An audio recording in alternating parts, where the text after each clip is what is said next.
Journal entry, Goblins and Hobgoblins.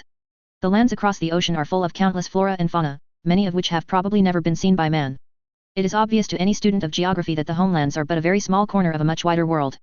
While the far lands are comprised of many separate continents with radically different environments, there is however one species that can be found practically everywhere.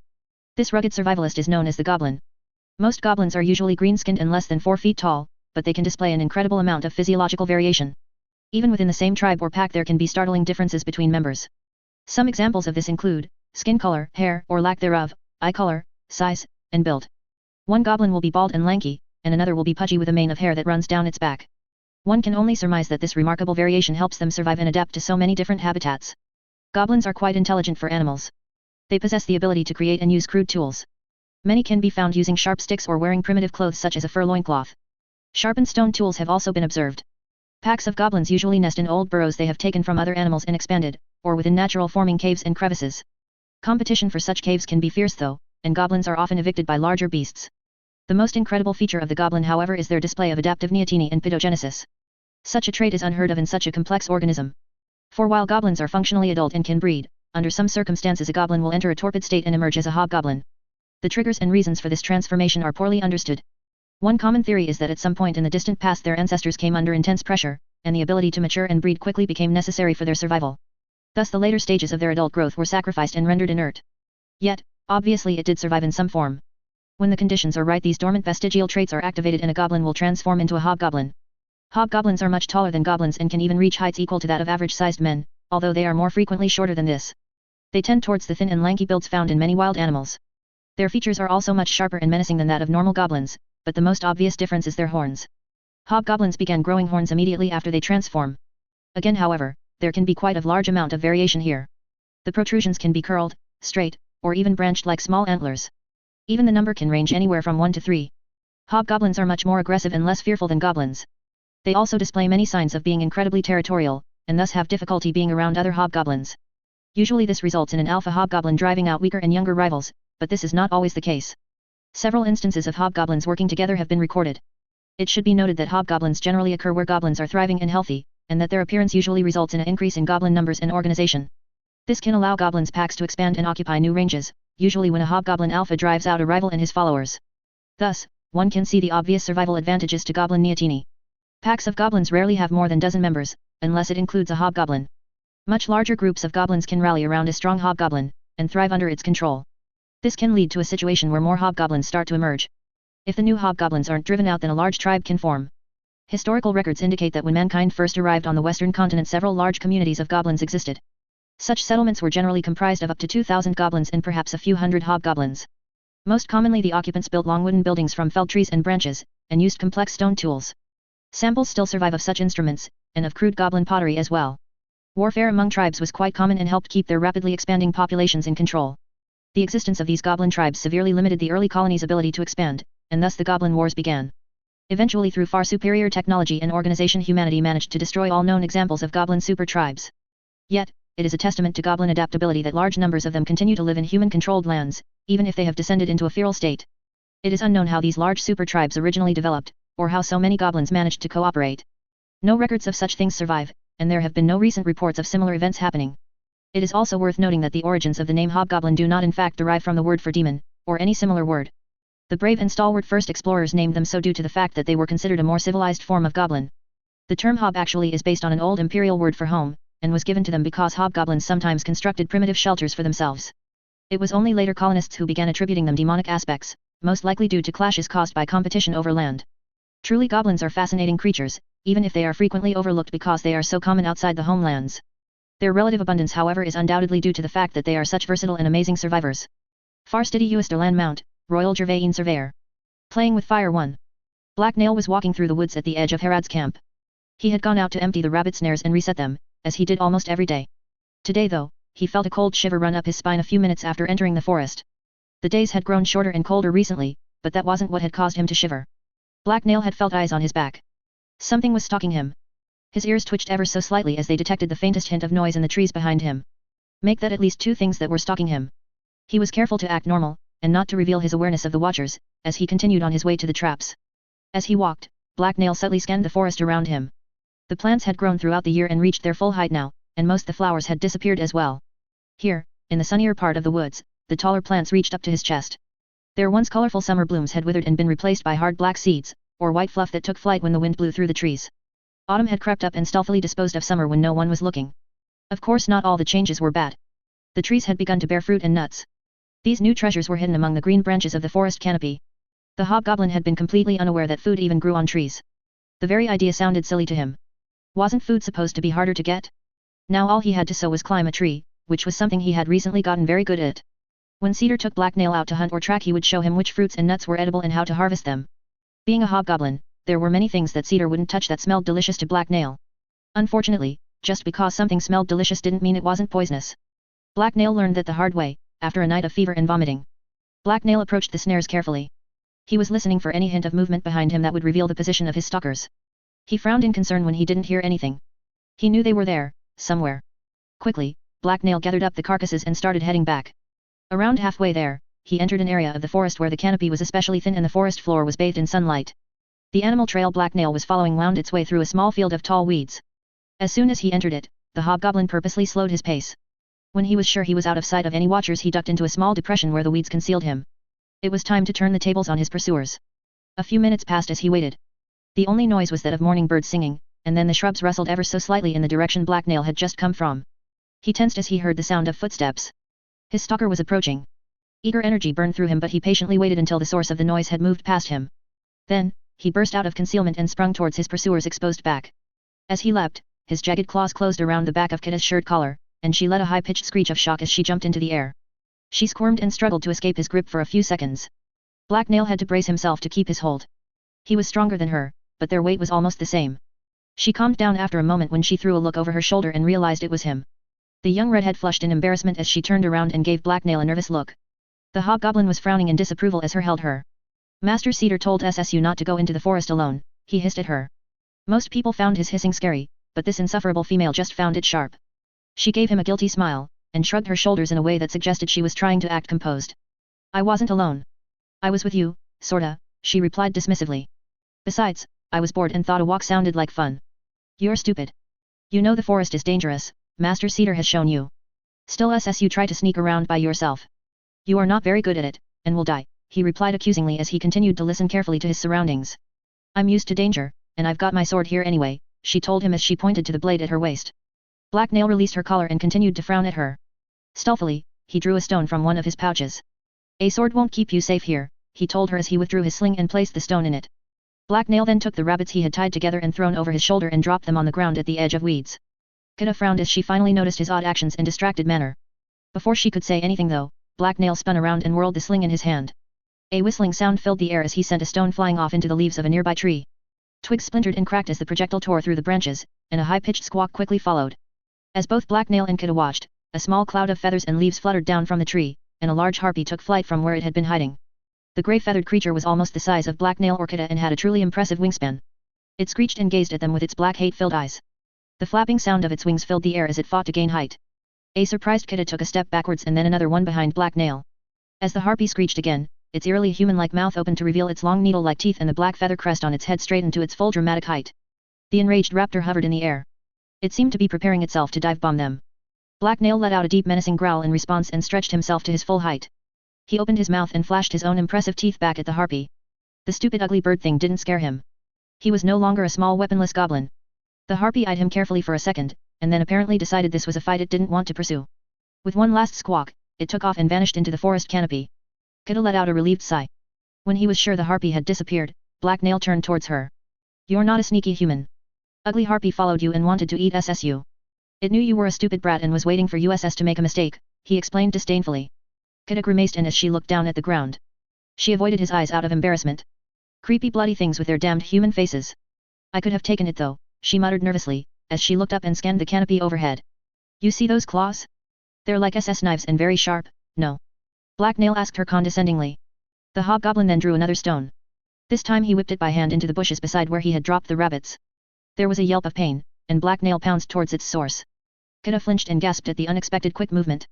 She was still high-strung from the last surprise. Landing in the tall weeds, Black Nail felt his claws grasp something soft and pudgy. Immediately, he yanked his prey from its hiding spot and up into the air. Scamp hung limply in his hand. The goblin's large eyes were wide and he had a nervous smirk on his lips. It reminded Black Nail of Kita's expression when he had caught her. "Hello boss. I gonna carry rabbits for ye," Scamp told Black Nail hopefully. The hobgoblin glowered at the little liar. He wanted to tell the goblin that Varhas was his master not him, but he couldn't. Varhas was a terrible master. Black Nail was pretty sure he never beat Scamp at all. How was that supposed to work? Black Nail shuddered to think about what would happen if he wasn't around to keep Scamp under control. Why couldn't Scamp be as well behaved as he had been as a goblin? Unlike Kita, the goblin hadn't actually been forbidden to enter the woods. He was just annoying and Black Nail didn't want him around. The stupid little runt had no fear of the forest since he had been born there. He was also borderline suicidal, especially since he kept trying to steal Black Nail's rabbits. No matter how many times Black Nail caught and punished him, he didn't stop. Unfortunately, the young goblin was also very sneaky and thus unlikely to actually get himself killed. The same couldn't be said for Kita. Black Nail had to watch her like a hawk. A while back, Kita had gotten bored and decided she wanted to be a scout. So she had bugged Cedar until he had reluctantly let her join them on a few trips out into forest. Black Nail had been secretly hoping that she had finally annoyed Cedar enough that they were taking her out into the woods to be disposed of. He hadn't been so lucky. Now Kita considered herself an expert at navigating the forest, which she wasn't. To make matters even worse, Vorsha had showed up and made it plain to Black Nail that she would be holding him responsible for Kita's safety. How was that fair? "You gonna drop me, boss?" Scamp asked as the hobgoblin held him up. Black Nail's arm was getting tired, so he gave the goblin a quick growl and dropped him onto the ground.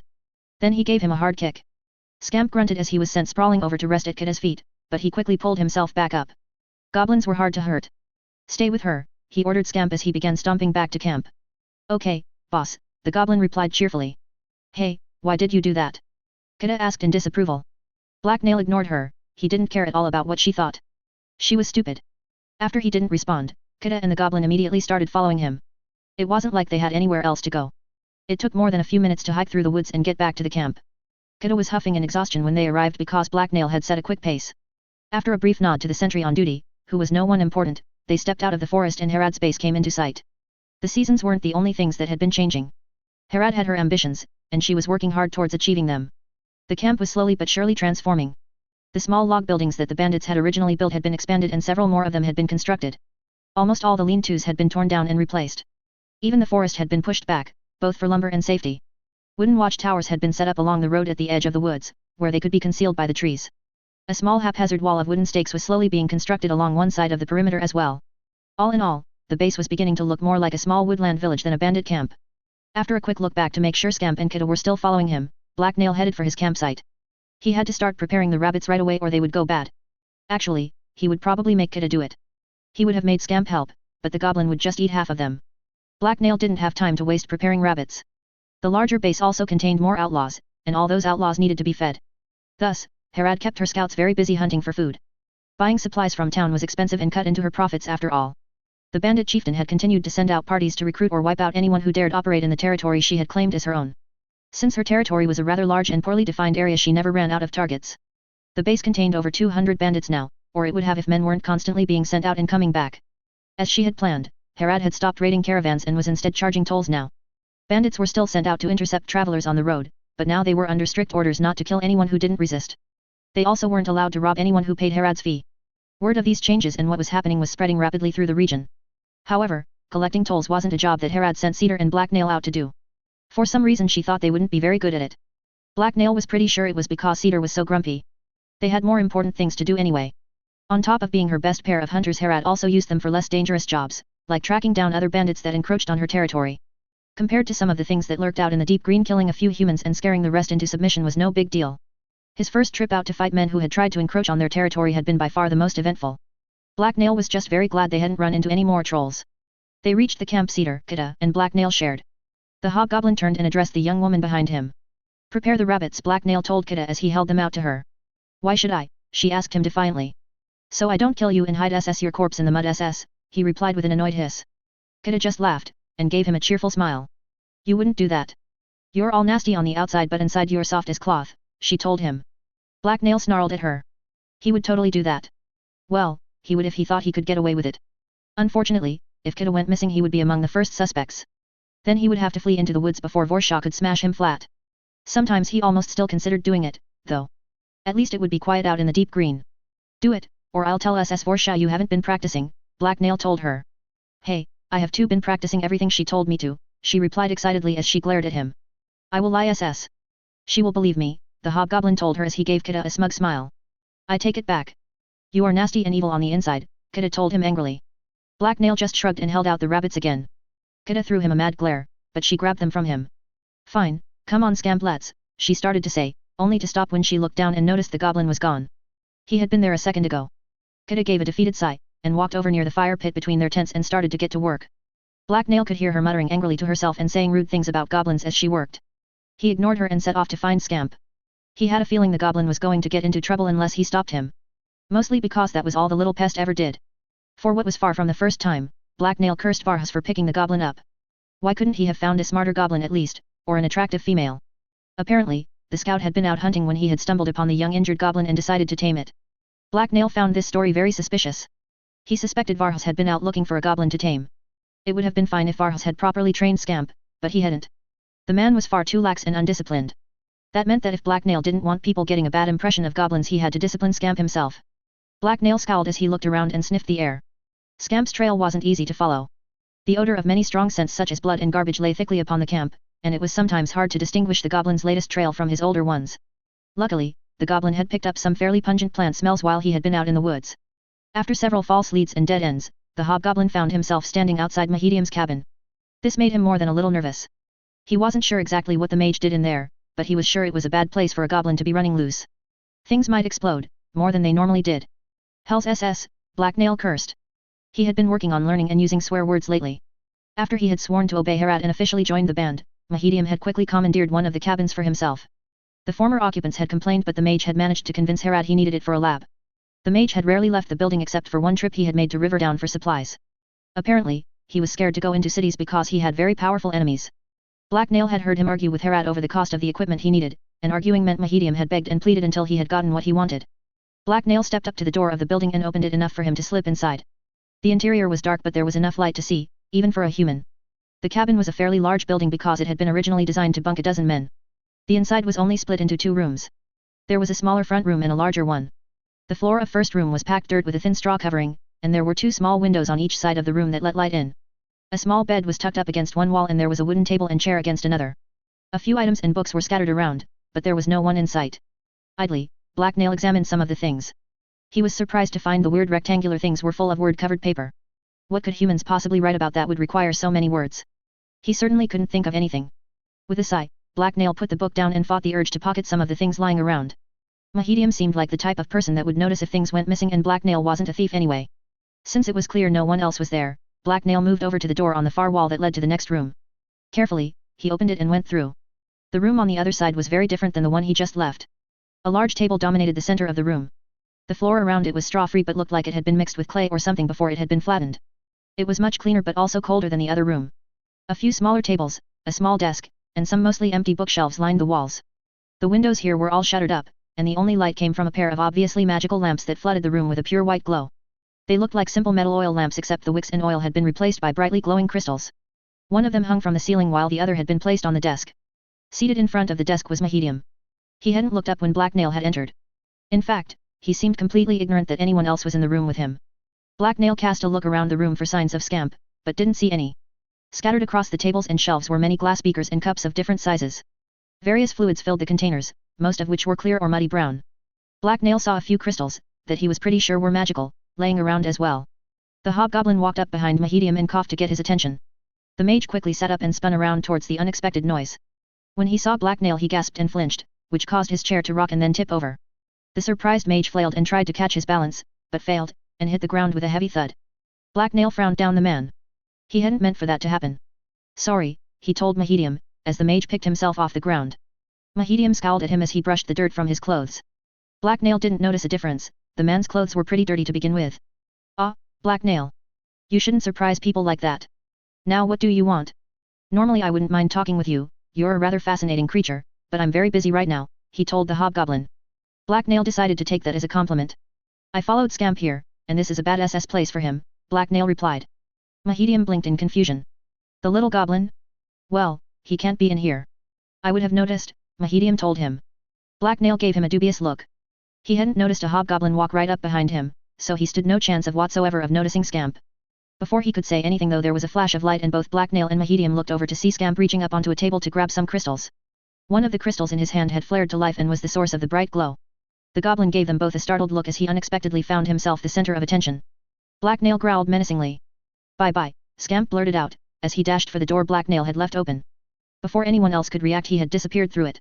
Mahedium's eyes had gone wide with disbelief, and he looked stunned. He shouldn't be able to do that. It's impossible, the mage exclaimed in shock. Then he froze and clenched his jaw tight. Oh, if we don't get those crystals back right now this could be very bad, he told Black Nail. How bad? The hobgoblin asked suspiciously. He was beginning to suspect magic was more trouble than it was worth. They might explode and take out half the base, or worse, Mahedium replied. Black Nail eyed the mage warily. Of course they would. As if explosions weren't bad enough. The hobgoblin clenched his teeth and let out a low angry growl. When he caught Scamp the little goblin was going to get such a kicking. Playing with fire too. With an impatient growl, Black Nail took off after Scamp. He ran through Mahedium's lab and then out through his living chamber. The hobgoblin then burst outside and landed on the ground in a crouch, as he quickly looked around for the goblin. There was no sign of him, so Black Nail hurriedly sniffed the ground for his scent. Mahedium stepped out behind him.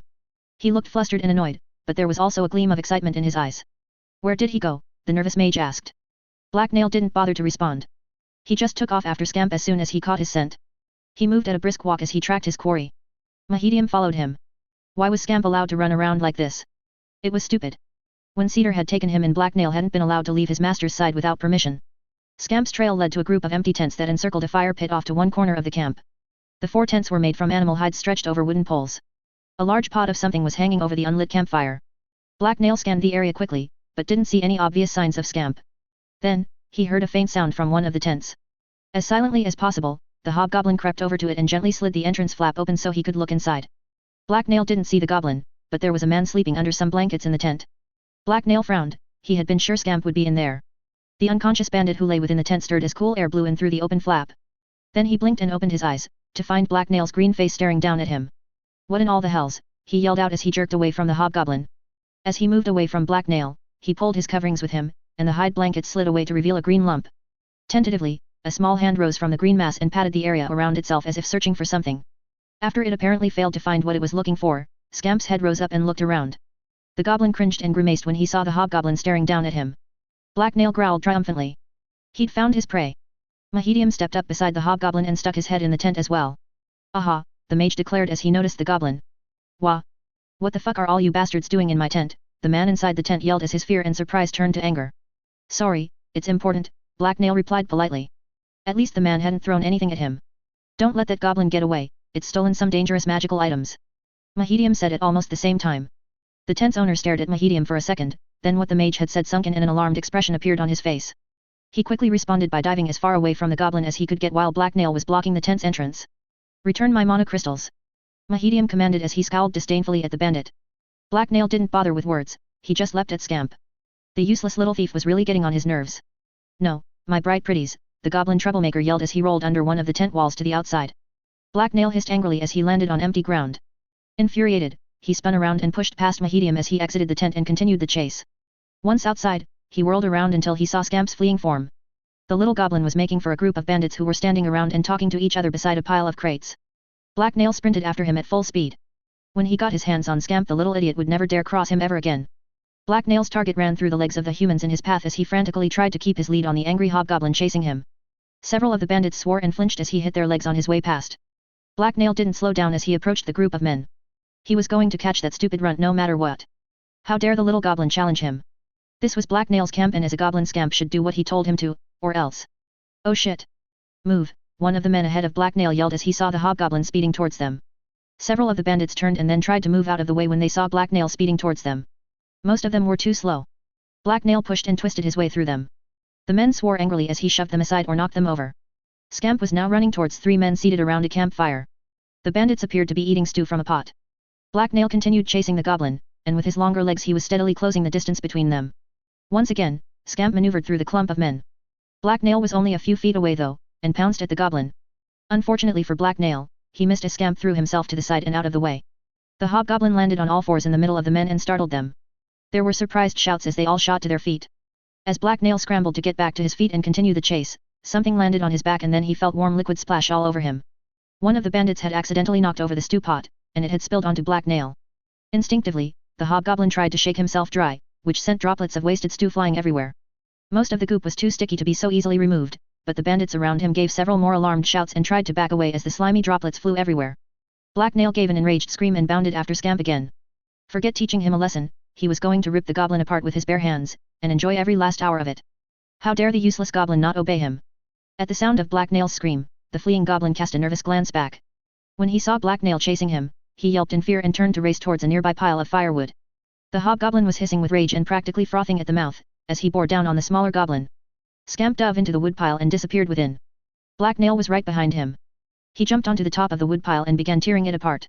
Pieces of firewood were sent flying in every direction as the enraged hobgoblin started madly digging his way down into the center of the wood stack. Soon, a small crowd had gathered to see what was going on. Mahedium had followed Black Nail and was now standing to one side of the commotion.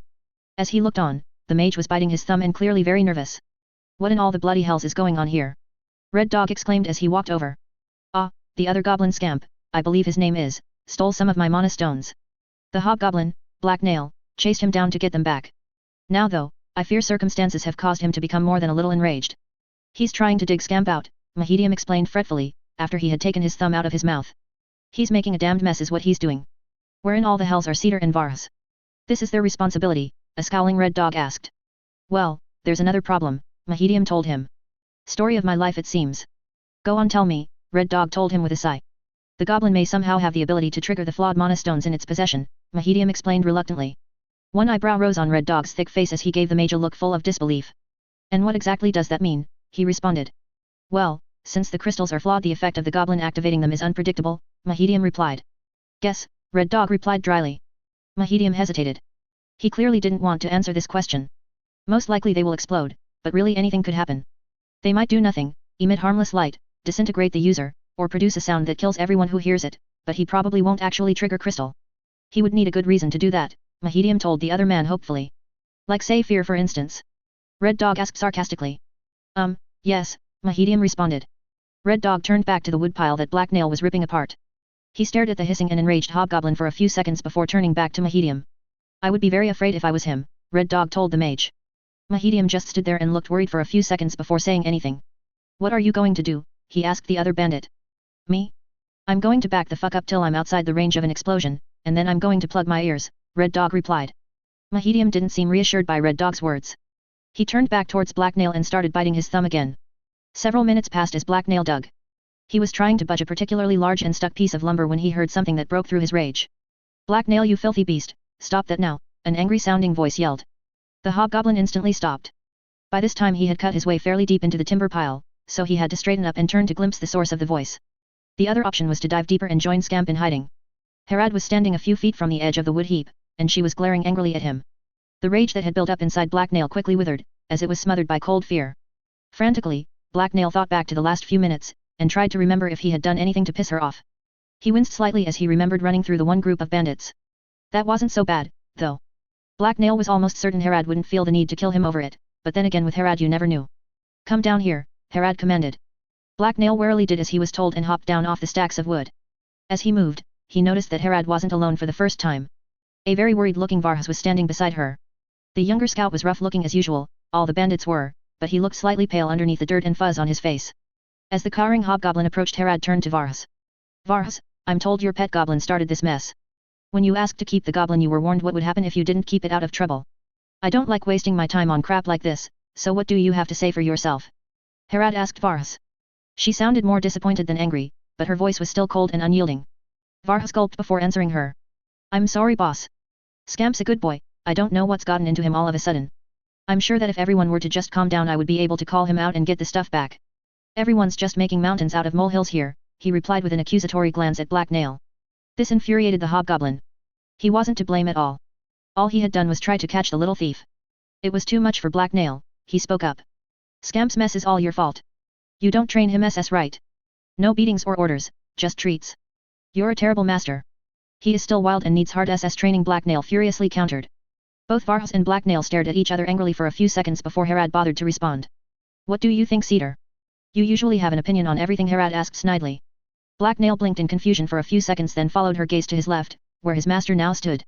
The hobgoblin hadn't noticed his approach. This isn't my business, but Black Nail's right. Varus goblin isn't trained properly, Cedar responded calmly. We agree for once. The goblin goes and Varus pays the price then, Harad mused aloud. Vargas looked like someone had just kicked him in the balls. His face was twisted up with pain and regret. I'm sorry boss. It's only been one time though. Give me another chance. I'll make sure Scamp behaves. I beg you, he pleaded. I don't give second chances, and I hate begging. You've wasted my time enough, and it won't happen again, she replied with a cold judging tone. Her eyes were dark and contained not even the slimmest glimmer of mercy. Vargas cringed and a desperate look appeared on his face as he turned to Cedar and Black Nail. Come on Black Nail, I know you're mad but Scamp's a goblin like you. You can't want to see him disposed of. I'll take the punishment, but please why don't you take Scamp, Vargas begged them. Black Nail gave Vargas a befuddled look. Scamp was nothing like him, and why should he care about other goblins? He would be happy to see the wretched thief gone. I don't want a badly trained goblin, Cedar simply said. Fine Black Nail, I'll give you treats if you train Scamp. You've been criticizing me and how I do it. Let's see you do better. Vargas offered. What kind SS of treats? I have all the meat SS I need, Black Nail asked curiously. Stuff from town, types of meat and tasty human food you've never had before, Vargas told him. Black Nail considered it. He would get to try new delicious foods and beat sense into Scamp as much as he wanted. He threw a questioning glance at Harad. The chief had to give her permission. I'll allow it. Black Nail knows how to train a goblin, and he's ruthless enough to correct any problems that crop up, Harad told them as she stood there with her arms crossed in front of her. Fine SS, but I train him how I want, Black Nail answered. Vargas looked relieved and seemed like he was going to thank Black Nail, but Harad cut him off. This debate has already taken up too much of my time. If you know what's good for you then you'll call your goblin out right now, and pray he listens, Harad told the scout menacingly. Vargas jumped to obey. He swiftly ran up to the woodpile and began calling for Scamp and reassuring the goblin that he would be safe. A few minutes later, a very scared goblin emerged from the woodpile. He was shivering and his eyes were huge. The crystals were still in his hands, and he flinched as he noticed Black Nail staring at him. The hobgoblin was actually smiling but for some reason Scamp didn't find that comforting. Vargas reached down and held out his hand, and Scamp placed the crystals in them. Even after all the trouble they had caused him, the goblin seemed hesitant to give them up. Once he had the mana stones Vargas returned them to Mahedium, who looked very relieved to have them back. Much to everyone's surprise the mage then handed one of the stones back to the goblin. I'll let you keep it if you can make it glow again, he told the whimpering goblin. Scamp gave the mage a bewildered look, but then he stared at the stone in his hands. When nothing happened he began to grip it tighter until he almost seemed to be trying to crush it. Nothing is happening. You must have imagined it. There's no way goblins can do magic, Red Dog remarked with a snort of disbelief. Mahedium threw him an annoyed glance. By this time most the camp seemed to have gathered to see what had been going on. Even Vorsha and Geralt had wandered over. It takes training to burn a crystal, on purpose anyway. I don't tell you how to stick a sword in someone's face and make off with their coin pouch, so don't attempt to lecture me about the nature of magic and mages, the Mahedium replied condescendingly. Before Red Dog could reply, there was a flash of light as Scamp's crystal came to life in his hands. White light blazed from between his fingers. It was bright enough to reveal the shadows of his bones, but after a few seconds it winked out.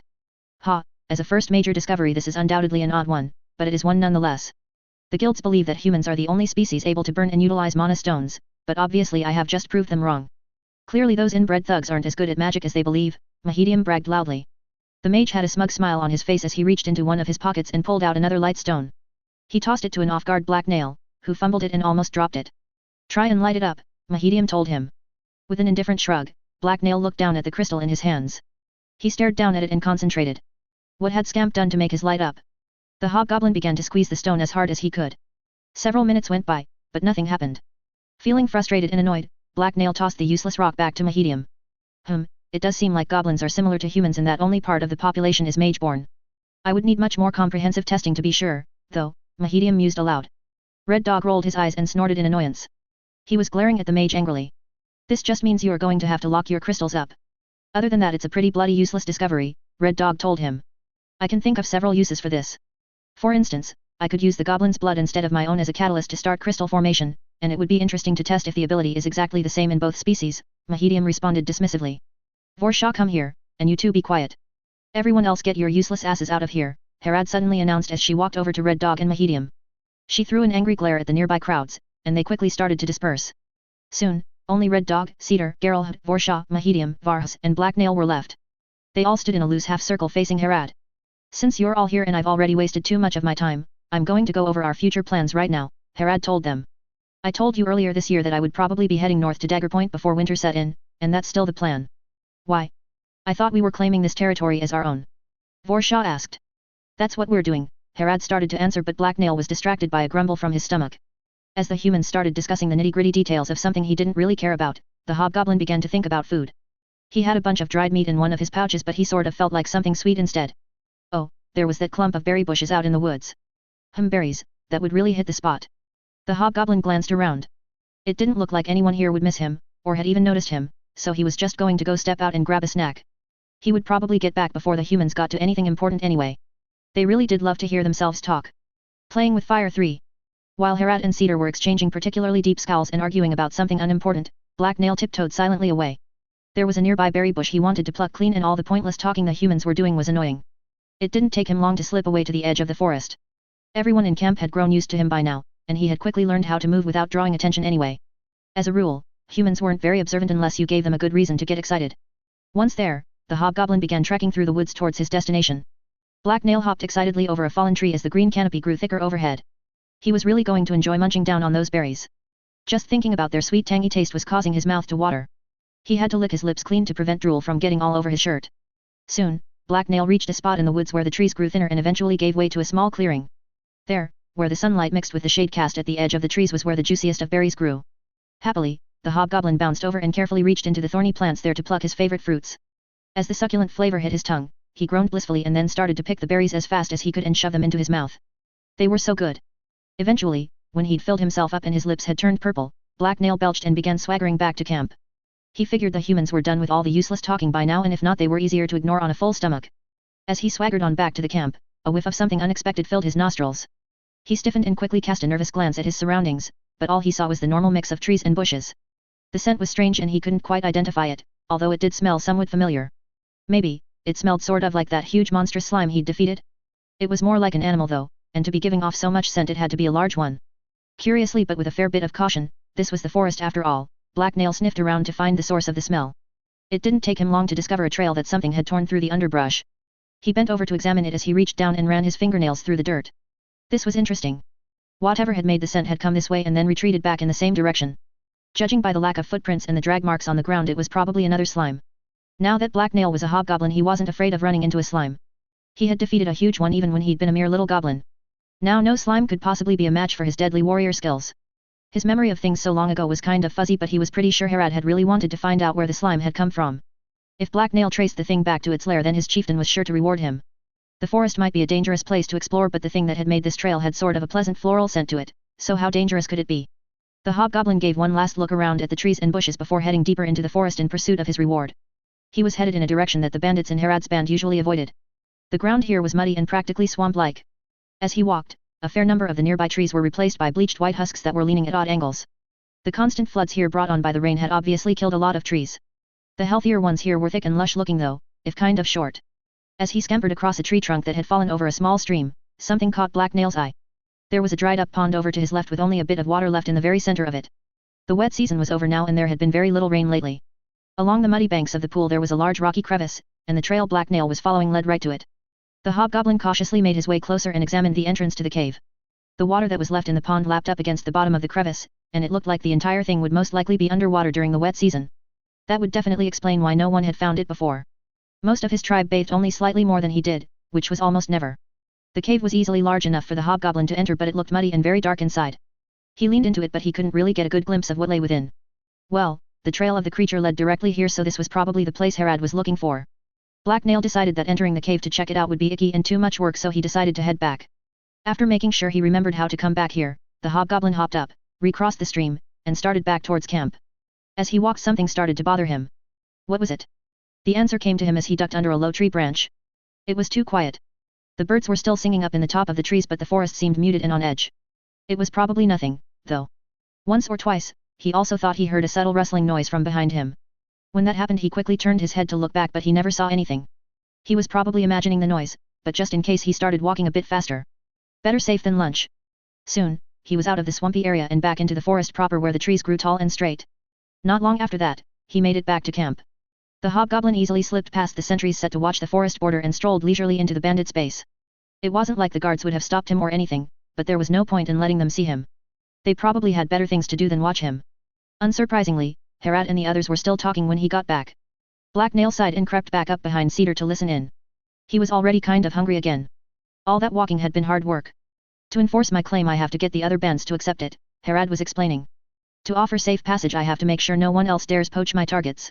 The only way to make sure that doesn't happen is to make sure the other bands know exactly how bad of an idea it would be to mess around here. Boring. This was the same stuff they had been talking about when he left. He really wanted to tell Herad about how amazing of a tracker he was and about how he'd found the cave she'd been looking for. That would be a much more interesting conversation and he would probably even get a treat out of it. He didn't want to interrupt her, though. She wouldn't like that, and when she didn't like things, people tended to get stabbed. Boss, there's a bunch of riders approaching, a familiar-sounding bandit suddenly yelled urgently. They're coming down the road fast, and they look like knights. The conversation instantly stopped as everyone present whirled around to look towards the speaker. Black Nail perked up and glanced that way as well. This sounded much more interesting. Shit, Red Dog swore as he flinched in surprise. Herad didn't waste any time. Within seconds she had spun around and dashed towards both the shouter and the road that bordered the camp. Everyone else, including Black Nail, hurriedly followed her. The hobgoblin wanted to see what all the excitement was about. The chieftain had reached the bandit who had yelled and was now jogging alongside her. As they moved, the camp was quickly coming alive around them. The bandits weren't always the most motivated people, but a possible enemy attack got their attention. Black Nail scampered up behind Herad. The dark-eyed bandit chieftain was now standing along the road and staring down it. The hobgoblin quickly spotted what she was looking at. There was a large group of mounted human warriors headed their way. He counted around 36 of the knights, and they looked familiar. It took the hobgoblin a few seconds of head-scratching before he remembered where he'd seen them before. They were the riders he'd seen out on the road when he and Cedar had been sent out to find the deserters. Red Dog had been there too. The knights weren't flying a flag this time, but they were still armed and armored better than any humans Black Nail had ever seen before. They held long spears, had swords at their waists, and wore a mix of chainmail and steel plate. If it came to a fight, Black Nail planned on staying as far away from them as possible and attacking from a distance. As the bandits watched, the riders trotted warily up the road and approached the camp. Under the vigilant eyes of the lead knight, the quickest of the bandits had already formed a loose line and were getting ready to meet them. There was a crude wooden tower set up beside the road, and the men inside it already had their bows drawn and ready. A simple barricade of sharpened stakes tied also blocked the road.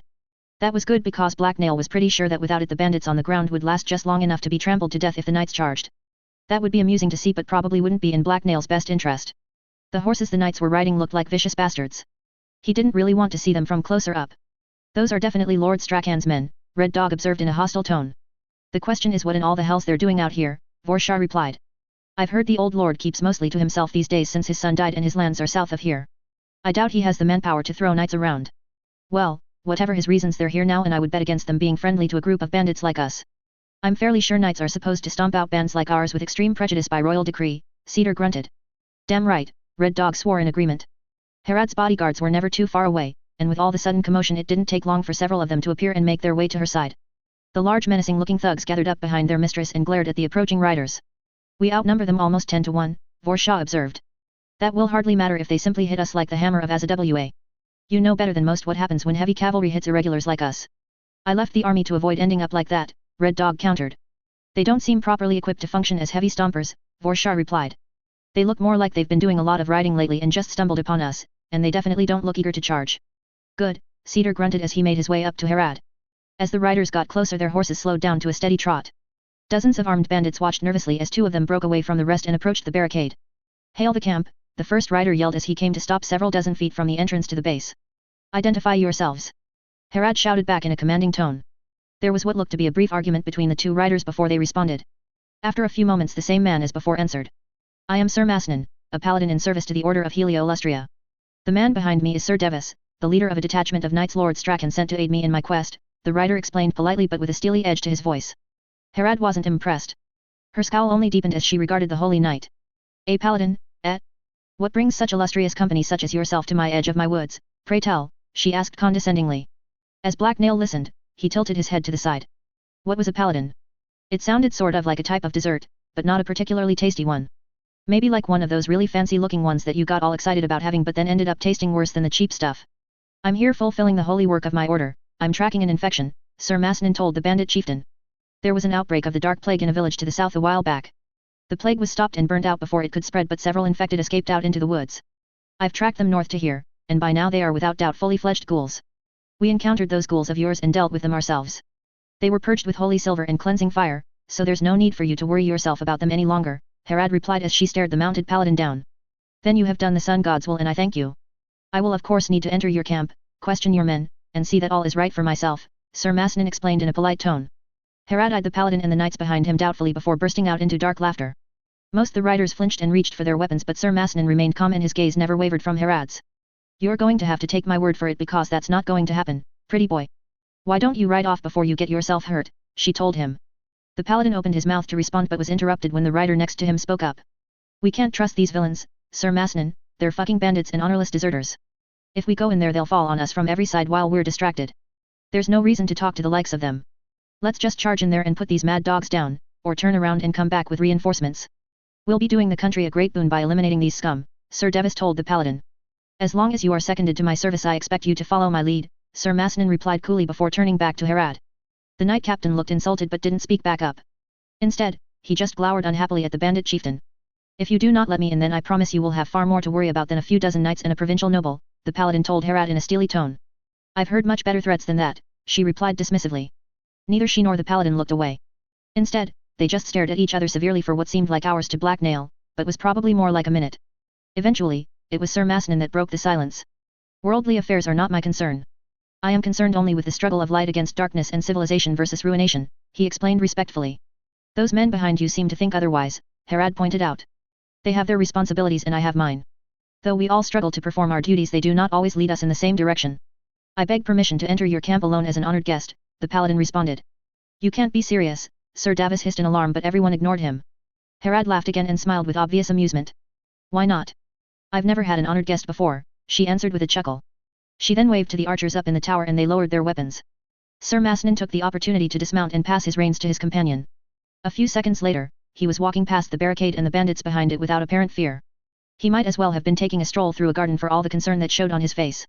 Black Nail kind of wanted to poke him and see what happened. As the paladin approached Harad, he drew his blade. Her bodyguards tensed, but then Sir Masnin flipped it around and carefully presented the hilt to her. Keep it, Harad told him as she motioned him forward into the camp and smiled viciously. Everyone else here is armed to the teeth, anyway. Playing with fire for. The paladin, Sir Masnin, cautiously followed Harad as she led him deeper into her camp. He got a few hostile glares but most of the bandits seemed more concerned about the squad of angry-looking riders parked in front of the entrance to their base than the single man following their leader on foot. Few, if any, of them thought of him as a threat to their chief. She had a certain reputation after all. Like most the other bandits, Red Dog and the other lieutenants seemed focused on watching the knights at their gate.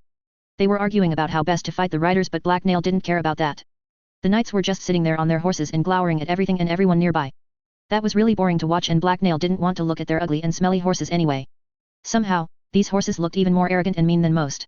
The hobgoblin had to resist the urge to throw a rock at the one in the lead to show it who was boss. He held back though, because that would probably lead to a misunderstanding and get him in trouble. No, it was the paladin that interested Black Nail. The riders were just standing still but he was moving around and stuff. He was sure Harad and her guest would soon do something exciting and he planned to be there when it happened. Black Nail could hear snippets of their conversations as he stalked them through the camp. The hobgoblin kept his distance, he wanted to keep out of sight. If Harad noticed him then she might send him away, and that would be no fun. The paladin threw a quick look over his shoulder, and Black Nail ducked out of sight behind a tent. After a few seconds of looking around, Sir Masnin apparently didn't see anything suspicious because he just frowned in confusion and then turned back to Harad. The bandit chieftain led the paladin around the camp for a few more minutes. The only place Harad didn't take him was inside Mahedium's workshop. After the tour was complete, she showed him the scarred circle of earth where the burnt remains of the ghouls and everything they had touched were buried. Just as Black Nail had predicted, they didn't find anything of interest. If any ghoul bits or infection was still around the hobgoblin would have smelled it long ago. He was the best, and only, ghoul sniffer around. Black Nail slipped up beside a small group of nearby bandits where he wouldn't stand out. From there he could get a good view of what was going on. Masnin was standing on the filled-in pit. The dirt below his feet was dry and grey and nothing had started to grow there yet. I'm quite surprised your group handled this as well as you did, the paladin mused as examined the large circle of broken earth. You don't seem very well equipped to deal with an outbreak like this. Much smaller packs of the accursed things have been the bane of cities. Those cities didn't have my leadership. I kept order here and we have a few old hands around who have dealt with the dark plague before. They knew a few useful tricks, Harad explained as she drew a dagger and started nimbly twirling it through her fingers. Hey, what was this now?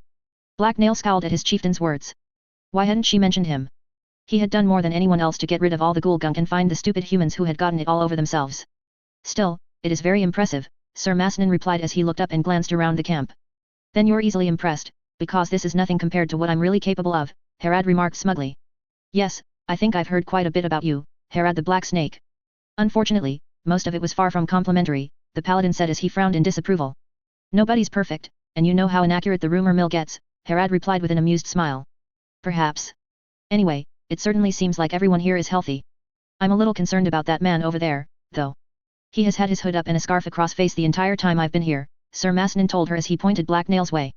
The hobgoblin went stiff as a board as the paladin singled him out. How had the man seen him? He'd been at his sneakiest. Maybe he needed to dirty up his clothes some more so they didn't stand out. Most of the nearby humans' clothes were grimier than his. Harad didn't bother to turn and look over towards who the paladin was pointing towards, she knew who it was. Oh him, he's just but ugly, she replied nonchalantly. He hates showing people his face and trust me you don't want to see it, anyway. You don't have to worry about him being sick. Black Nail scowled at her words. That was totally not the reason he wore his hood up most the time. There was nothing wrong with his handsome green face. Surely, she could have come up with a better excuse. I see. I guess I'll take your word for it, the man remarked doubtfully. Indeed, you're going to have to, Harad warned him. There was a cold edge to her voice underlying her pleasant tone as she spoke this time.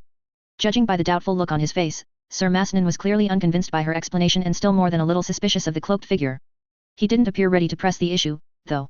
Either Harad's behavior or the fact that he was completely surrounded by violent armed bandits had him worried. Everything appears to be in order, then. Thank you for permitting me entry and destroying the ghouls I was tracking. Your efforts have helped spread the light of Heliolustria. Sir Masnan told Harad as he gave her a slight polite bow. This caused the bandit chieftain to smile in amusement. That's me, I'm a bloody saint, she replied sarcastically as she brushed a few strands of dark hair out from in front of her eyes. One does not need to be perfect to walk in the God of Light's illumination, and it's never too late to devote your life to him, Sir Masnan explained reverently. Trying to tempt me away from a life of crime, eh? I think I'd rather just stay here and rob people for a living. It pays better and it seems like a lot more fun, Harad countered. As you wish. I have seen everything I need to see and with your permission I shall take my leave, the paladin told her. Maybe I don't want you to leave. I think I like having a handsome young knight such as you in my power. What do you think about that? Harad asked Sir Masnan as she leaned in closer to him and smiled. The red-faced paladin stuttered as her words threw him off balance. I could definitely find a use for you in that sword of yours. Perhaps you'd like to stay a little longer, Harad continued as she licked her lips. The paladin's eyes widened. Black Nail could hear the rapid pounding of the man's heartbeat from several paces away. Pardon me, but I should really go. I have to report back to my order, Sir Masnan answered after a brief pause and with obvious reluctance. That will be difficult since your escort just rode off without you, Red Dog interjected as he walked over to his boss. Cedar was right beside the other man and both them looked annoyed. Vorshaw appeared to have stayed behind, though. Harad instantly turned to look at her lieutenant. The paladin remained perfectly still except for his brow, which tightened in concern. Explain, Harad commanded Red Dog. This guy's escort started arguing amongst themselves a few minutes back. It got kind of heated and then they just turned around and rode off down the road and out of sight. From the looks they were giving the men I'm sure they don't plan on coming back anytime soon unless it's to attack us, her lieutenant replied. One of Harad's eyebrows rose as she turned and gave the paladin a suspicious stare. Can you explain this? She asked him. The holy warrior sighed deeply before replying. This was due to no action on my part. Sir Devis must have decided that I wasn't coming back and decided to leave. He must have thought you'd acted against me and that he would be next. I obviously underestimated that man's paranoia and impatience, he explained to Harad. I don't suppose they left me my horse. Sir Masnan then asked Red Dog hopefully. No, Red Dog replied simply, which caused the paladin to sigh again. It seems you'll be staying here a little longer after all, while we figure out what to do with you. I'm going to have to ask for that weapon of yours now, though. Harad told the paladin. As you wish, the troubled-looking paladin said as he drew his sword and handed it over. I'm going to have to put you somewhere now, Harad mused playfully, like a cat with a mouse. My house would be the most secure place. Of course, since it's full of my valuables I'd have to watch over you if I put you there. It's out of sun though, and nice and private. Alas, I'd hate to intrude upon you. Anywhere out here is fine, Sir Masnan replied quickly. Black Nail scratched his head as he listened. Why would anyone take up Harad's offer? Sure, her house was nice and cool, but if Harad was there no one would be able to relax. Humans were weird. That's too bad. I do like to please my guests, Harad told the now nervous-looking paladin with a smirk. Red Dog, make our guest here comfortable and assign him a pair of guards, Harad told him. I need to go check on our defenses in case those knights show up again. I have a feeling they will. Yes, boss, the bandit replied as his chieftain turned and began walking away. Black Nail's master stepped forward as Harad left and glared suspiciously at the paladin. I don't like him, Cedar then remarked. You don't like anyone, Red Dog replied dryly. I like plenty of people, the old scout countered in an offended tone. Such as, the other man asked doubtfully. Now that Harad was gone, Black Nail also decided to stop sulking around. He began walking over to Cedar and the others and his master noticed the hobgoblin's approach. Black Nail, for one, Cedar answered triumphantly. Right, is there anyone human on that no doubt gigantic list? Red Dog asked derisively. Cedar froze for a second and a look of concentration came over his face. Bah, I don't have to answer your stupid questions, he muttered a second later before stomping off. I rest my case, the other bandit snorted dismissively. As Black Anil watched, Red Dog then led the frustrated-looking paladin over to an empty tent. Well, if his master didn't like the man then Black Nail decided he was going to keep an eye on him. The hobgoblin didn't know why Harad hadn't just had the man killed but he was clearly suspicious. Who knew what he could be up to? I don't suppose you have any black tea, the holy warrior asked as he sat down out in front of the tent and pulled his helmet off. Nothing you want to drink, Red Dog replied. The bandit then looked around and called two nearby men over and told them to keep an eye on Sir Masnan. Stay here and keep out of trouble. You're lucky the boss likes you and that most the men have nothing against the holy orders or you'd already be dead, Red Dog grunted at the paladin before leaving. The other man didn't bother to reply. Instead, he knelt down in front of the tent, closed his eyes, and started praying. The two men Red Dog had selected took up position on either side of Sir Masnan. Neither of them seemed too worried about the enemy in their midst. In fact, they looked more bored than anything. Really, they were so bad at being guards that they should never have been chosen in the first place. Black Nail was going to do everyone involved a favor and take their place. Even the guards probably had better places to be. A few minutes later Sir Masnan got up and crawled into the tent. One of the guards stepped around the tent to make sure nothing suspicious was going on behind it, and Black Nail made his move. The hobgoblin calmly and silently walked up behind the man, while he was out of sight of his partner, and smacked him across the back of his head with a small club. There was a muffled grunt of pain as the man collapsed but Black Nail caught him before he hit the ground. With that done, Black Nail slipped around the tent and into the other guard's blind spot. The man was still staring off in the same direction with a slack look on his stupid face, so Black Nail knocked him unconscious with smack from his club as well. Wow, these two bandits had been really bad at their jobs. What had they even been on guard against, working too hard? Black Nail sighed exasperation as he dragged the unconscious idiots out of sight behind a pile of wood, where it was nice and shady.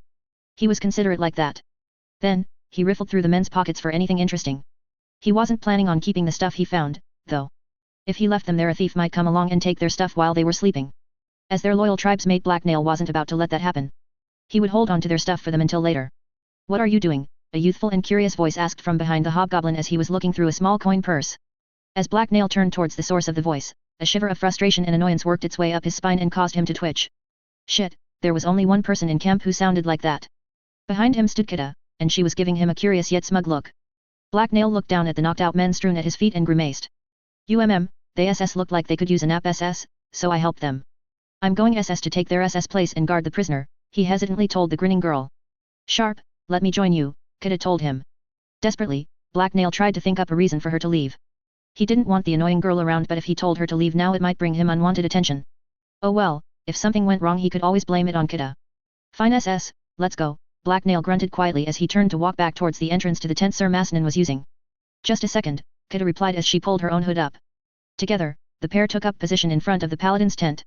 A few seconds later there was a rustling from within and Sir Masnan re-emerged. It's not the cleanest tent I've ever had but I've seen worse. Hopefully I won't be here all that long anyway, the paladin said as he exited the tent. He then froze and blinked a few times after looking up and seeing Black Nail and Kita standing there. You're not the same guards from before, Sir Masnan remarked in confusion. Maybe we are, Kita replied vaguely in as deep as a voice as she could. The SS fell, Black Nail explained truthfully at the same time. Right, the befuddled paladin replied as he stared at his new guards. Black Nail stared intently right back. His loose-fitting clothes, scarf, and cloak concealed his inhuman form. Now that he was on guard there was no way this man was going to get away with anything bad. Sir Masnan kept glancing back between his two new guards, as if he couldn't decide which one was weirder. Both Black Nail and Kita were noticeably shorter than the men they'd replaced, and Kita had a clearly feminine voice. You're the man from earlier, and I'm fairly sure you're not a man at all, the paladin remarked hesitantly as he looked at Kita. What's that supposed to mean? Kita replied angrily while Black Nail remained silent. Nothing, I just meant it's unusual to see someone your age in such a place, he explained politely. I'm unusually dangerous, the young woman huffed angrily as she pulled off her hood and stared at the paladin. I believe you, the confused paladin muttered as he sat down and shook his head. Sir Masnan then closed his eyes and started to pray again. It only took a few minutes for Kita to grow bored and wander off but Black Nail kept up his watch. He was sure the paladin was up to something and just waiting for him to lose focus. After a few more minutes of intense staring, Black Nail decided that the man wasn't going to do anything as long as it looked like he was paying attention. Thus, the hobgoblin turned around and pretended to sit back against a log and relax. Almost immediately, the hobgoblin saw Sir Masnan open his eyes and turn to look his way. He clearly found Black Nail both unsettling and interesting. The man studied the hobgoblin for several minutes but appeared to simply grow more confused as time went on. I have to admit I haven't visited many bandit camps but this one seems very odd to me, Sir Masnan commented. You're all very different from what I expected and I have absolutely no idea what to make of you, personally. I don't suppose you want to tell me who you are.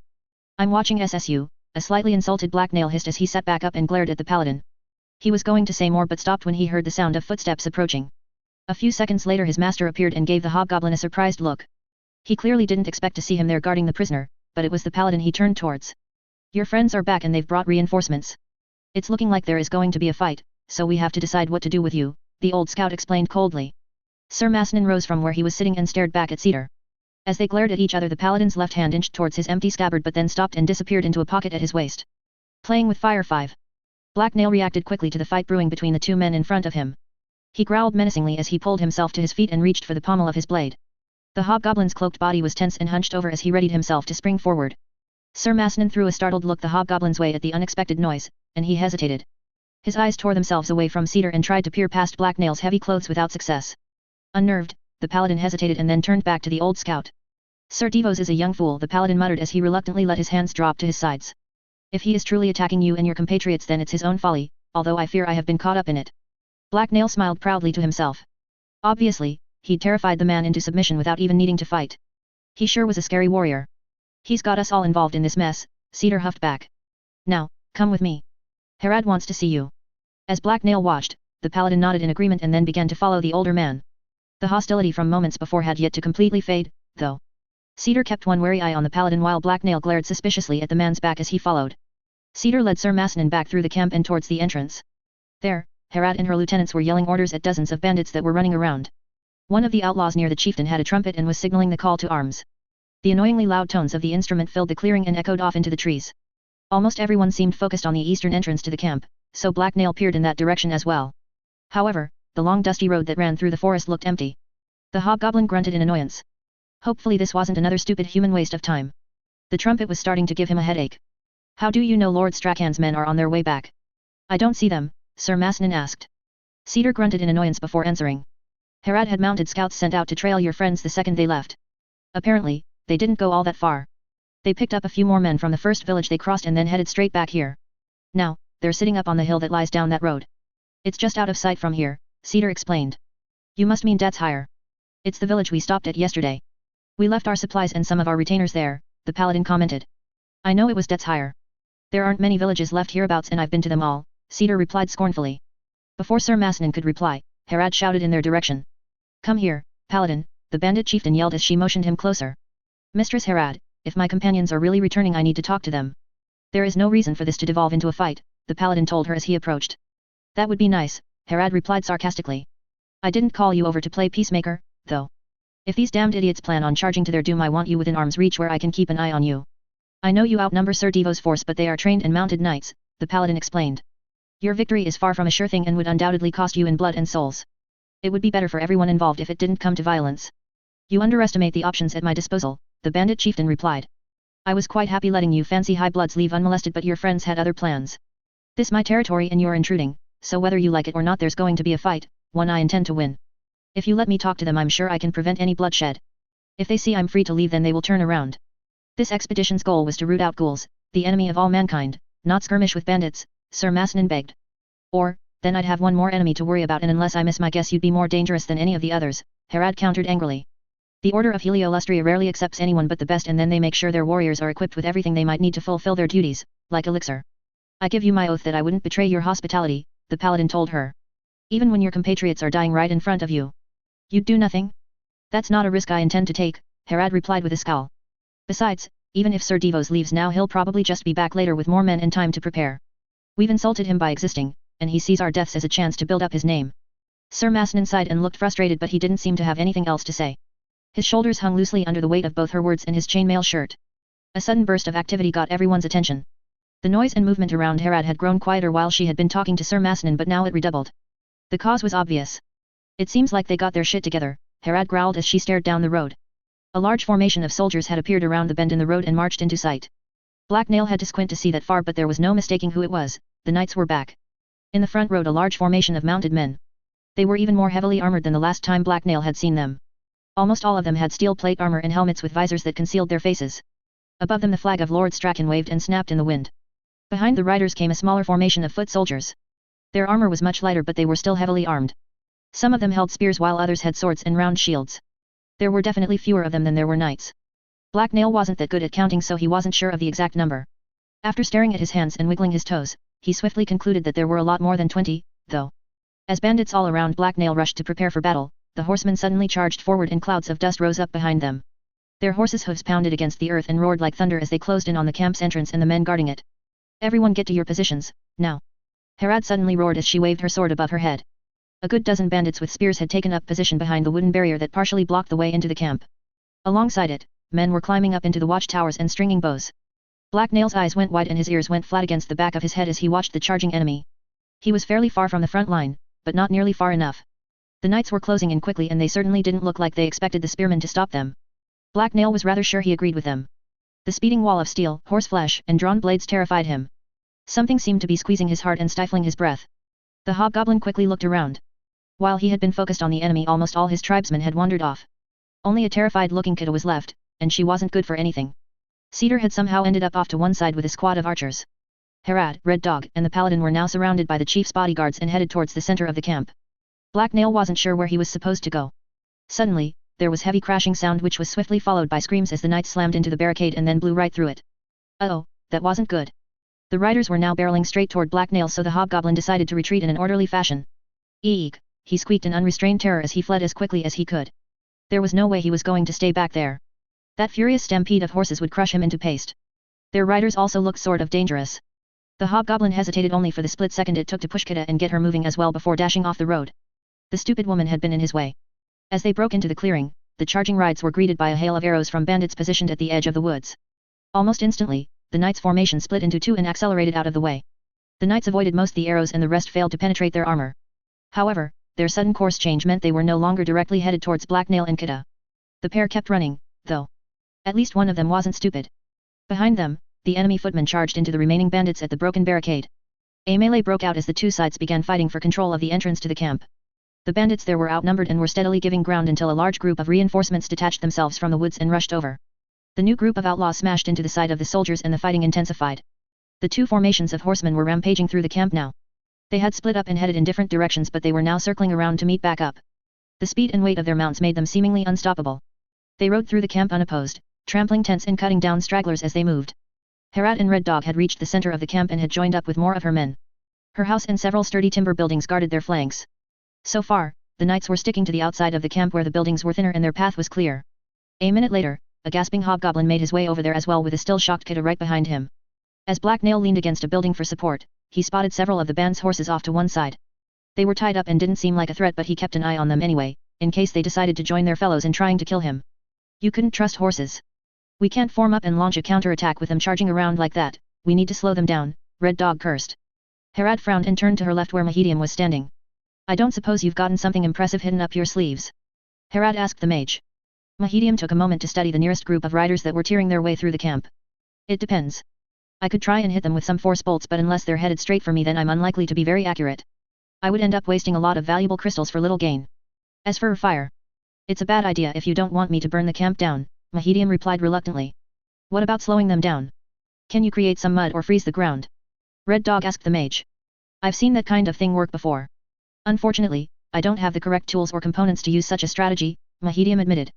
How useful, Harad shot back sarcastically. Just keep your head down and wait for a clear shot then, mage. They'll have to confront us eventually, Red Dog pointed out. Not soon enough.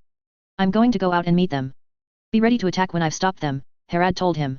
Her lieutenant frowned in disapproval but knew better than trying to argue directly with her. The paladin may not be their only vessel. These are knights, one of them may come from a family line of vessels in service to Lord Strachan. Mounted combat is also kind of their thing, Red Dog warned her. Do you have a better idea? The chieftain asked him. Let's see what we're dealing before we commit, Red Dog suggested. If we send some men over to that pile of timber by that hill, it'll draw their attention. When the knights charge, the men can cut the timber loose. That'll slow the riders down so that most of the men will survive long enough for you to hit the enemy from behind. That's not a bad idea, Harad mused as she looked over all the suddenly nervous bandits around her. Who should we send? Black Nail grinned to himself from where he was standing out of sight behind a cluster of bandits. Red Dog's plan sounded like it would be amusing to watch. He approved of any plan that involved hitting a bunch of unsuspecting horses with logs. I suggest sending the hobgoblin there, Red Dog said as he pointed Black Nail's way. He's fast and horses act skittish around him. Black Nail stood up straight in alarm. Wait, what was this now? This plan was terrible, he wanted no part of it. Fine, you over there will join him, Harad told several bandits as she followed Red Dog's advice. There was nervous muttering from everyone who had been selected, except Black Nail. The hobgoblin was slowly and silently backing away. Harad hadn't technically given him an order yet. So, if she didn't look his way in the next few seconds, he would be able to disappear around the corner of the building behind him. Everyone suddenly grew silent as the sound of Harad drawing her blade filled the air. A second later the bandit chieftain leveled it at the nearest group of subordinates she'd chosen to use as bait. Get moving, now, she commanded as she glared coldly at everyone she'd selected. She gave Black Nail a particularly unamused look and all he could do was smile nervously back. Yep SS, sure thing mistress, the hobgoblin replied as he pretended he hadn't been about to run away. Harad motioned with her blade and the reluctant men and women stepped out from between the buildings with Black Nail in their midst. Seconds later, they broke out into a run towards the wood pile. The sooner they got this over with the better. It didn't take very long for them to draw the attention of one of the groups of knights. Sure enough, the riders shifted their direction towards the now exposed bandits. Black Nail picked up speed and pulled ahead of everyone else. He had been planning to stay sheltered in the very middle of the group, but on second thought he realized that was dumb. He doubted the humans around him would even slow the charging war horses if they got trampled, no matter how fat they were. The hobgoblin sprinted towards the lumber pile as quickly as he could. His feet pounded against the ground as he ran, but his footsteps were drowned out by the sound of the charging cavalry descending towards him. He snuck a quick glance over his shoulder to see a wall of heavily armored knights bearing down on him. He didn't like this one bit. He was so going to get back at Red Dog for this. With speed brought on by desperation, Black Nail leaped forward and drew his sword. He landed on the lumber pile. His blade sliced through the air and then the nearest clump of rope. The hobgoblin quickly moved on to the next knot and severed that as well. The first of the bandits reached the timber stack. They quickly began to hack away at its restraints as well. Sensing something amiss, the knights slowed their charge. There was a loud crack as the last of the ropes came loose and Black Nail kicked the top log off the pile. The timber rolled free and towards the knights with surprising speed. It was swiftly followed by others as the bandits got to work. The first swiftly rolling timber barreled towards the riders. Startled knights pulled on their reins as they urgently guided their mounts out of the way. Most had no trouble evading it, or managed to jump it, but not all of them were so lucky. One rider in the middle of the formation was too crowded in and had nowhere to go. The log clipped his horse and took out its legs. There was shriek of pain from the horse as it tumbled over sideways and crushed its rider. A ragged cheer went up from the bandits as more timbers spilled down towards the knights and they were forced to turn away from their targets. However, none of the other riders went down and they swiftly reorganized.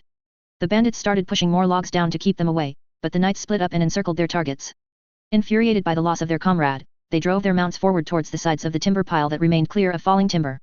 Desperate bandits tried to back up towards the top of the pile, but the knights cut the closest ones down. The scent of blood oozed out as the sounds of fighting rang forth. Harad's men frantically tried to slow the advance of the armored riders. With their shinning, if now blood-stained armor, and war horses, the knights seemed unstoppable. Bandits fell one after another as the knights advanced atop their corpses. Atop the pile, Black Nail loosed another timber and sent it sprawling down. When that failed to do anything, he drew his sling and started flinging stones. He got a satisfying whinny of pain from one of the horses when he struck its flank, but the stones he sent towards the riders bounced uselessly off their armor. Welp, that was bad. He was completely out of ranged weapons and he really didn't want to get in a sword fight with these enemies. To Black Nail's left, a bandit screamed as a knight's blade sunk into his shoulder. The man was then silenced by another blow to the side of his neck that almost decapitated him and sent a spray of blood towards Black Nail. There was no one between the hobgoblin and danger now. Warily, Black Nail drew his sword and turned to face his heavily armed attacker. The knight's mount snorted as it stepped forward and it gazed evilly at the hobgoblin with its huge insane-looking eyes. Its visible breath steamed out from its ugly flaring nostrils and rose up into the air. Black Nail really hated horses. Playing with fire 6. Black Nail jumped backwards as the mounted knight's blade sliced towards him. It cut through the edge of his hood but didn't draw blood. A second later, he landed lightly on another timber atop the now depleted pile.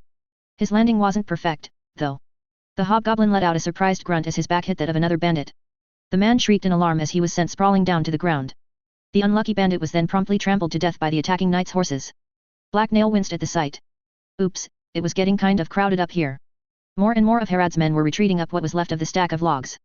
They were being pushed ever closer together by the circling ring of riders, and there wasn't room for all of them. As Black Nail watched, the bandits around the edges of the pile were cut down one by one. Meanwhile, the knights worked their way inwards. Their bloody blades flashed in the sun. The hobgoblin struggled to keep his balance and his guard up, but someone knocked into him from the side. He hissed in frustration as he barely managed to duck under another swing of a knight's sword. The man behind him wasn't fast enough. The blade tore into his chest and he toppled from the lumber pile.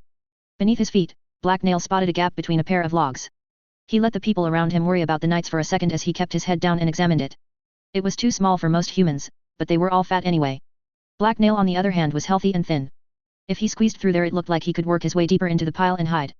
Blood splattered down on the hobgoblin so he glanced up. A knight had eviscerated the man standing to his left. Time SS to hide. Black Nail exclaimed as he turned back to the gap. Yep, going down there seemed like the best idea. It would even free up some room at the top of the pile for his trippy mates, so it would be doing them a favor. For his fellow bandits, the hobgoblin dropped down and hurriedly started squeezing into the gap below him. Halfway down, the sound of familiar mad laughter caused him to hesitate. Through the press of bodies around him, Black Nail looked up to see Harad leap off a charging horse and land behind a startled knight. As the knight's horse bucked and the man flailed in surprise, the grinning chieftain grabbed him around the waist with one hand and stabbed a long knife into his neck with the other. The blade slipped through a gap in his armor and sunk deep into his flesh. Still laughing, Harad tossed the rider's corpse aside and seized the horse's reins. As she steadied herself, her mounted bodyguard slammed into the knight's rear. Behind them came the rest of the forces Harad had been keeping in reserve. Charge the bastards and pin them down, follow me. Harad roared as she led the counter-attack. The knights were now badly outnumbered. Several of them fell or were pulled from their horses by the attacking throng. They quickly rallied though, and began to cut their way free from the bandits. They had been caught off guard but they were still masters of the battlefield. The hobgoblin found himself with his hip awkwardly jammed in between two logs as the bandits around him surged downwards to rejoin the fight. Several of them almost kicked him in the head. One of the bandits was a tall woman. She noticed the hobgoblin and gave him an irritated look. What SS? I slipped, Black Nail told her defensively as he pulled himself free. Bloody hobgoblins, the obviously unconvinced woman muttered as shook her head and jumped down the pile. Bah, who cared what she thought anyway? Once free, Black Nail looked around for something to do. For some reason he felt the need to prove himself now. Besides, he kind of wanted to kill a knight. Harad had made it look so fun. The enemy were no longer scattered around the woodpile. They had quickly formed up into a wedge and were managing to keep most of Harad's men away. There were a lot of bandits and pointy weapons between the hobgoblin and the knights now, too many. It would take too much time to push his way through and it would also be stupidly dangerous. What were his other options, though? Ah, he could copy Harad. Black Nail leaped off the timber pile and into the crowd below him. He landed on a startled man's back. Before the bandit could even react, the hobgoblin jumped again. This time he reached out and grabbed the back of a nearby knight's saddle. His claws sunk into the leather and Black Nail pulled himself up and onto the horse. The hobgoblin's light body and long strong arms allowed him to move nimbly through the air. The stupid beast bucked and neighed in alarm, which threw its rider off balance. What the hells, the surprised knight exclaimed fearfully as Black Nail took a seat behind him. Just like Harad, the hobgoblin grabbed the man around the waist and then stabbed him in the neck. He then pushed the human's heavy but limp body off the mount. With that done, the smiling hobgoblin reached for the reins of the horse. When he got the stinking beast safely away from the fight, he was going to slit its throat as well. The knight's horses counted as enemy combatants as far as he was concerned. He'd seen the evil look in their eyes. Before he could grab the reins though, the mount beneath the hobgoblin neighed in terror and began to buck madly. Black Nail tried to keep his seat, but this was his first time ever riding a horse. The humans had made it look so easy. Black Nail struggled but was swiftly knocked loose and catapulted off the beast's back. Damn all horses! For what seemed like several seconds, the air rushed past the free-flying hobgoblin. Then he hit the ground. His back slammed into the earth and the breath was knocked painfully from his lungs. What? Black Nail groaned as he sat up. A wheezing gasp escaped his lungs and tiny bright stars whirled around his vision. Ow, that had really hurt. He should never have trusted a horse, even for a second. They were vicious, treacherous beasts. Undoubtedly, they would soon turn on their human masters. A scream woke Black Nail from his head trauma-induced thoughts. Right, he was still in the middle of battle. That was important. The fighting had moved away from him, but that didn't mean he was safe. The hobgoblin cast a nervous look around as he picked himself off the ground. His clothes had gotten very dusty when he'd fallen, so he brushed himself off. Oh well, there would be time after the battle to pick out some new clothes. What was he supposed to do now? He didn't really feel like charging back into the fight. He'd already shown all his tribesmen how awesome he was by taking down that knight. He really hoped Harad had been watching, except for during that last bit. He wished no one had seen that part. Movement flashed in the corner of the hobgoblin's eye. He quickly looked over to see what it was. He stared at the scene before him for several long confused seconds. Then he stared for several more. Well, this wasn't good. A squad of bandits ran in front of him and blocked his view for a second. They didn't slow or seem to notice anything odd. Black Nail shook his head to clear it. The vision in front of him didn't change. He looked around. No one else was paying any attention to what he saw. That was weird and more than little worrying. Maybe it was a stupid human thing? Perhaps this happened all the time to humans and they didn't find it weird. No, that was stupid. This thing was far too dangerous to ignore. Carefully, Black Nail backed up and went to find someone to ask. He heard Red Dog's voice screaming orders over the other noises of the battlefield, so he headed that way. He found the man at the back of a mob of outlaws that were regrouping. The hobgoblin walked up behind him and politely tapped him on the shoulder. Red Dog flinched and jumped at the unexpected contact before whirling around. Ah, what the bloody hells do you want? Shouldn't you be busy stabbing people in the back and then eating them or something? The man asked with obvious aggravation. I'm not SS hungry, and I saw something weird SS. It could SS be important, the hobgoblin explained. This is a bloody battlefield. I'm damned busy right now, so you'd better not be wasting my time, Red Dog replied angrily. It's right over SS there, Black Nail told him as he pointed towards the oddity. Where? I don't see anything, Red Dog replied with obvious frustration. It's right SS there, the giant snake eating that SS guy. Black Nail hissed back. Now he was annoyed too. Had Red Dog gone blind? What? Red Dog exclaimed in surprise as he stared in the direction Black Nail had pointed. There's no damned giant snake there. Yes, there is. Are you blind? Black Nail spat back as he waved his hands towards the monster. The commotion drew the attention of the green-scaled creature. It had been leisurely lying next to an empty wagon while it swallowed the remains of a slain bandit whole. Its forked tongue flickered in and out of its mouth as it drew itself up and turned to gaze towards Black Nail and Red Dog. It had noticed them looking in its direction. Red Dog froze and stared back at it with a confused expression on his face. His mouth kept opening and closing and he was blinking rapidly. There's something there, he muttered to himself. Ugh, I'm getting a headache. So was Black Nail. He didn't know what was going on. Even Red Dog didn't usually act quite this stupid. Also, no one else nearby had noticed the snake either. This called for desperate measures. Something was obviously very wrong here. The hobgoblin stepped over to the right where it would be easier for him to take cover behind a group of nearby bandits. He then drew his sling and did that which came naturally to him, violence. He snapped the sling around and sent a stone whirring towards Snake's head. The projectile slammed into the beast's forehead with a muted thud and then dropped to the ground. The snake turned towards Black Nail. The scales where it had been hit were undamaged. It narrowed its red slit eyes as it regarded the tiny hobgoblin that had dared to throw a rock at it. Cicerus, the gigantic snake, hissed loudly as it drew itself up until it towered over a dozen feet off the ground. It looked mad. Black Nail moved to place some meat shields between himself and the monster, but all of a sudden there was a change. He winced as his head began to throb painfully. Ow, it felt like his brain was slowly trying to vibrate out of his ears. Had the snake done something? He wasn't the only one affected either. All around the battlefield, the sounds of combat slowed as the wave of mental pressure washed over everyone. The knights quickly pulled their mounts away from combat and disengaged as they tottered in their saddles. Herod's men didn't give chase. They could only grit their teeth and fight to keep standing. Well, fuck me. There's a giant snake right there, Red Dog groaned as he held his head and stared. People had begun looking around for the cause of the mental shriek that had come out of nowhere and they quickly found it. The massive emerald serpent looming over the battlefield wasn't subtle. Cicerus the beast hissed again. The sound of its voice was clearly audible to everyone in the now almost silent camp. One of bandits closest to the beast panicked. He turned to try and run. He didn't get far. Like emerald lightning, the snake lunged and its maw seized the man. A second later, it tossed him into the air. The man screamed as he tumbled almost straight upwards, but only for a brief moment. The beast twisted around, caught the bandit in its mouth, and then swallowed him whole in one gulp. The other nearby humans didn't learn from his mistake. They panicked and began to run as well. As they fled, the monster in their midst began to flail and lash out. Its tail smashed into one particular loud group and scattered them like broken twigs. Its fanged jaws closed on another bandit and then tossed his mutilated body aside. Black Nail kept absolutely still. He turned to Red Dog and gave him a level gaze. Can you see the snake now? He asked. I can see it, you green ass, the man groaned as he messaged his furrowed brow. Then do something, the hobgoblin told him. What, why me? You bloody do something. Red Dog growled back. All through the camp, Herod's minions and the attacking knights had ceased fighting. Everyone was either fleeing from the creature or regrouping. Both sides occasionally threw each other hateful glances but they made no move to resume combat.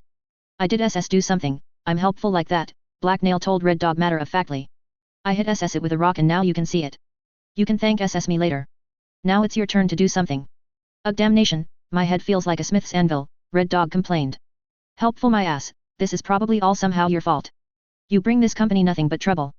Black Nail watched the beast crush a pair of men under its bulk. He thought back to the creepy feeling that had bugged him as he'd walked back from finding the cave. Oh, the cave. This isn't my fault.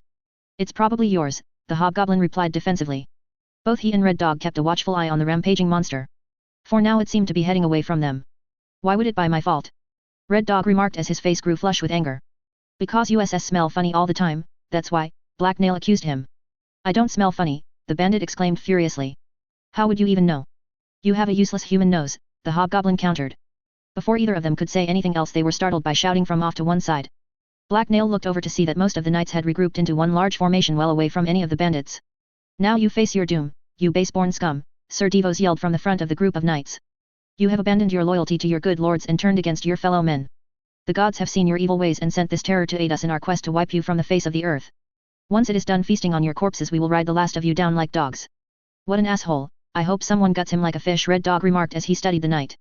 Black Nail nodded in agreement. That sounded like fun. Suddenly, another voice rose to challenge the young knight commanders.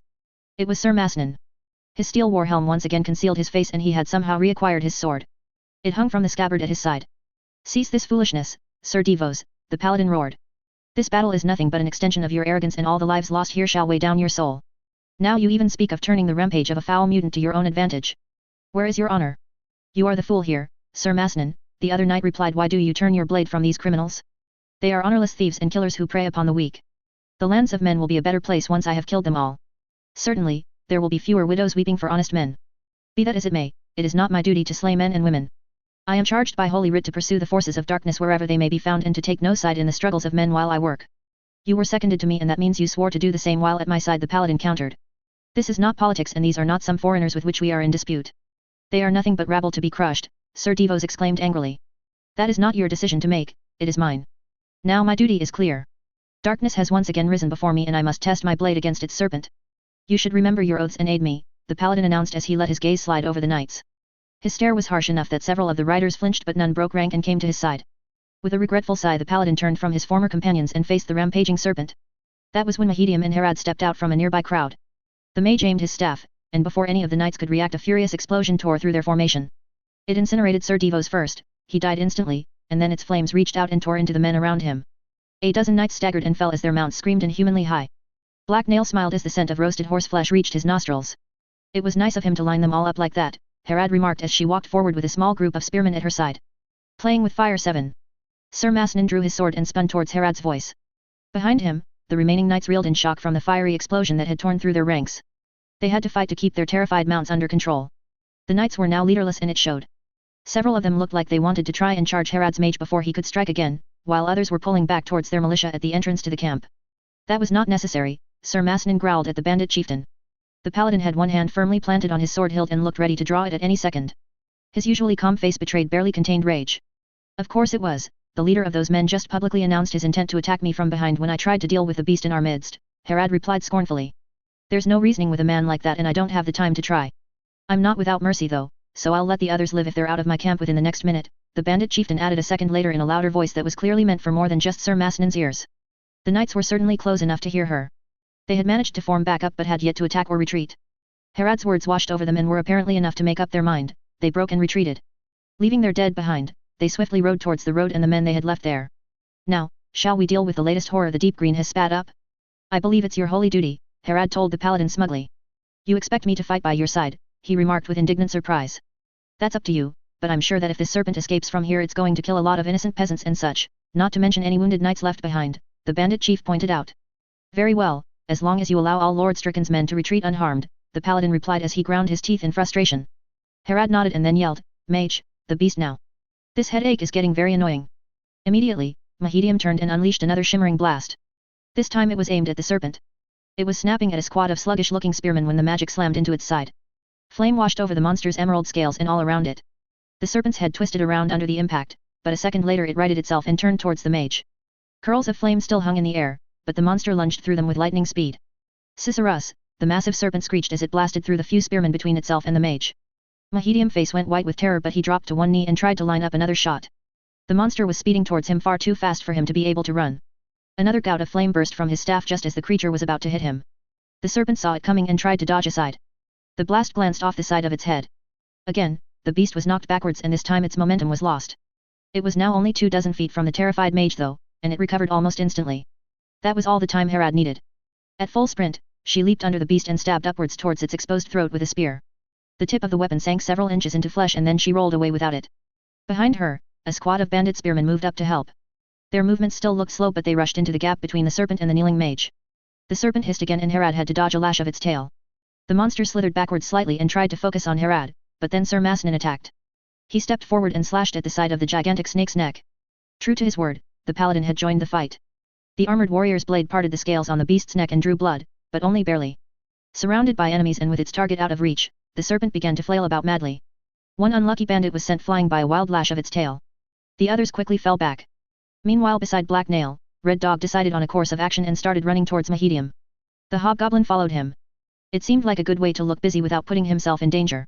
Together, the hobgoblin and the man helped the mage to his feet. His face was still pale but he seemed steadier than most of the other bandits. The mutant's magic was still squeezing everyone's brains. Can you finish the thing off? The boss is cutting it up but it doesn't seem to be bleeding much, Red Dog asked Mahedium. The mage shook his head and gripped his staff tightly. No, I don't have enough crystals to do much more. That thing's scales are too tough for any of the spells I have, he replied. Hells, I don't like our odds then. If the boss doesn't get in a lucky blow then we might have to abandon the base, Red Dog cursed. Including my lab, Mahedium muttered darkly. Are you sure you don't have anything in reserve? The bandit lieutenant asked. The mage frowned and his brow creased as he fell deep into thought. Nothing that would work from the outside, Mahedium mused aloud.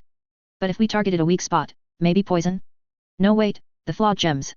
If they detonated inside its mouth that would definitely kill it. The timing would be unpredictable, though. A mage would have to get very close. I suppose you are going to walk right up in front of it and throw the stones in its mouth. Red Dog asked the mage with obvious sarcasm. No, I don't think I'll be doing that. It probably wouldn't work anyway, Mahedium responded carefully. Then we need something else, Red Dog pointed out. Black Nail had an idea. He scratched his nose and tilted his head to the side as he thought it through. Yep, it would probably work and it would remove a thorn in his side as a bonus. You scamp, Black Nail interjected. Both the men turned towards him with questioning looks. The hobgoblin sighed and then clarified his response for the two slow humans. Give SS Scamp the crystals and throw him SS at the snake. When he gets SS swallowed by the thing he'll get scared and then boom. Black Nail explained with all the appropriate sound effects and hand gestures. That might just work. I'll lose a valuable sample though, and Varhas might get upset, Mahedium said thoughtfully. I'll buy him a dog. Just do it, Red Dog countered. The mage nodded in agreement and then turned to the hobgoblin. Black Nail, you're the fastest runner. Get Scamp and bring him here. I already have several flawed stones on me so he's all we need for this to work, Mahedium explained. Go now, Red Dog commanded him. The hobgoblin gave the man a messy salute, turned around, rolled his eyes, and then ran off to find himself a goblin. He had a good idea where Scamp could be found. After Mahedium's demonstration the goblin had been led away by Varhas to be tied up. Black Nail raced through the camp. He passed scores of trampled tents, corpses, and moaning bandits. Some were injured from fighting but most seemed to just have terrible headaches. The serpent's hostile magic was still slowly crushing everyone nearby. When he got to Varhas' tent, it only took the hobgoblin a few seconds to find Scamp. All the unexpected noises from the battle had frightened the goblin, but not enough to make him bite through his leash. Instead, he had just been hiding under a nearby scrap of cloth. What's happening? The terrified goblin blathered as Black Nail pulled him out from his hiding spot and cut the rope that was tying him down. The hobgoblin ignored the question, picked Scamp up, and started running back to Mahedium.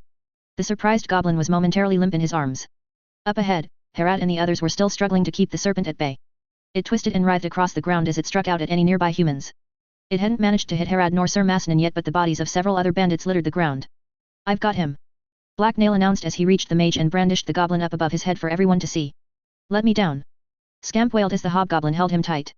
Here, Scamp. Take these, they'll protect you. You just need to make them glow, Mahedium told the goblin as he pressed several large crystals into his hands. Scamp gave the two men and the hobgoblin an uncomprehending look as he stared in surprise at the crystals in his hands. His eyes were wide with confusion and he looked overwhelmed. What now? Black Nail asked. The mage gave the goblin a wary look and then leaned close to Black Nail so he could whisper into his ear. Throw him at the snake's head and then run for it, Mahedium told him quietly as Scamp's long ears twitched. Ah, I heard that. Stop, the goblin wailed, but Black Nail was already running. He dashed towards where his chieftain was fighting the serpent with a struggling goblin held above his head. As he whipped past Sir Masnan, the man froze and did a quick double take. Herad twisted through the air as she dodged a snap of the mutant's jaws.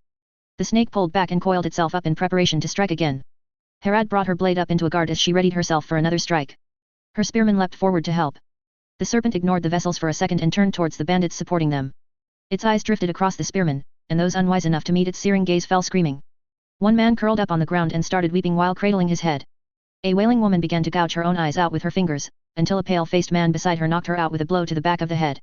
Even the bandits that were still standing flinched and their charge was broken. Cicerus, the serpentine monster growled smugly as it turned back to face Herad again. That was when Black Nail got close enough to throw Scamp. He held the goblin by one leg and gave him a good twirl. Then he let go and Scamp sailed through air, smacked into the serpent's snout, and fell to the ground with a muted grunt of pain. The mutant snake reared backwards in surprise and eyed the goblin on the ground in front of it suspiciously. There was a second of silence as it titled its head to the side and tried to figure out what had just happened. Cicerus, the beast hissed in apparent confusion. Did he just throw a goblin? Sir Masnan asked in startled disbelief. Scamp quickly rolled to his feet and looked around. His gaze met that of the curious serpent and he seemed to notice it for the first time. He froze and as they stared at each other the goblin's eyes slowly grew so wide they seemed to fill his face. Ah, monster, run! Scamp suddenly shrieked in terror as he turned tail and tried to flee. Black Nail was already turning to run back to Mahedium, but out of the corner of his eye he thought he saw the crystals in Scamp's hands flicker. Run and take cover, he's going to detonate. Mahedium yelled. Instinctively, the serpent targeted the fleeing prey. Any traces of confusion disappeared as it lunged towards the little goblin with jaws open wide enough to swallow him in one bite. Scamp wasn't completely stupid, though. He had survived in the woods for years before being taken in by Varhas. He knew better than to run in a straight line and luck favored him. The goblin happened to change direction just at the right moment.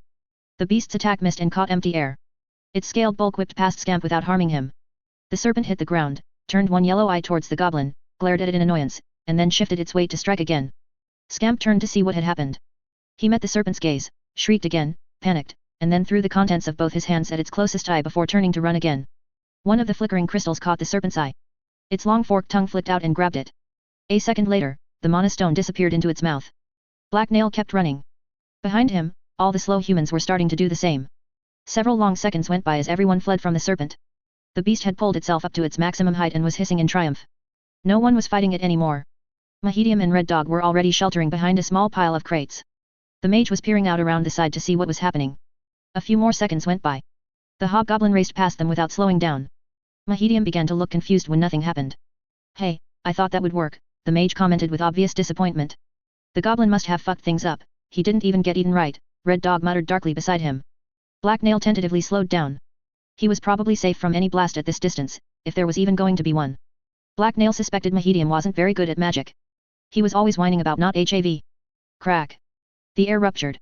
Mahedium was thrown against the ground as the world was consumed by violence. Dust and debris rushed forward in an unstoppable wave that issued forth from the blast zone. Ah! Black Nail yelled as the wind caught his cloak and threw him up into the air. A shocked flailing scamp flew past him, and was swiftly followed by a rain of bloody snake parts. Several seconds later, the fun abruptly ended and the hobgoblin hit the ground with a heavy thud. Black Nail tucked his head in and rolled to protect himself. He bounced across the ground until he was lucky enough to hit a tent. Unfortunately, it felt like the tent had been full of frying pans. The hobgoblin groaned as he slowly disentangled himself from the canvas and rope.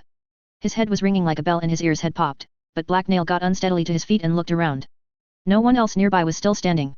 An eerie silence filled the camp, or the blast had deafened the hobgoblin, he wasn't sure which.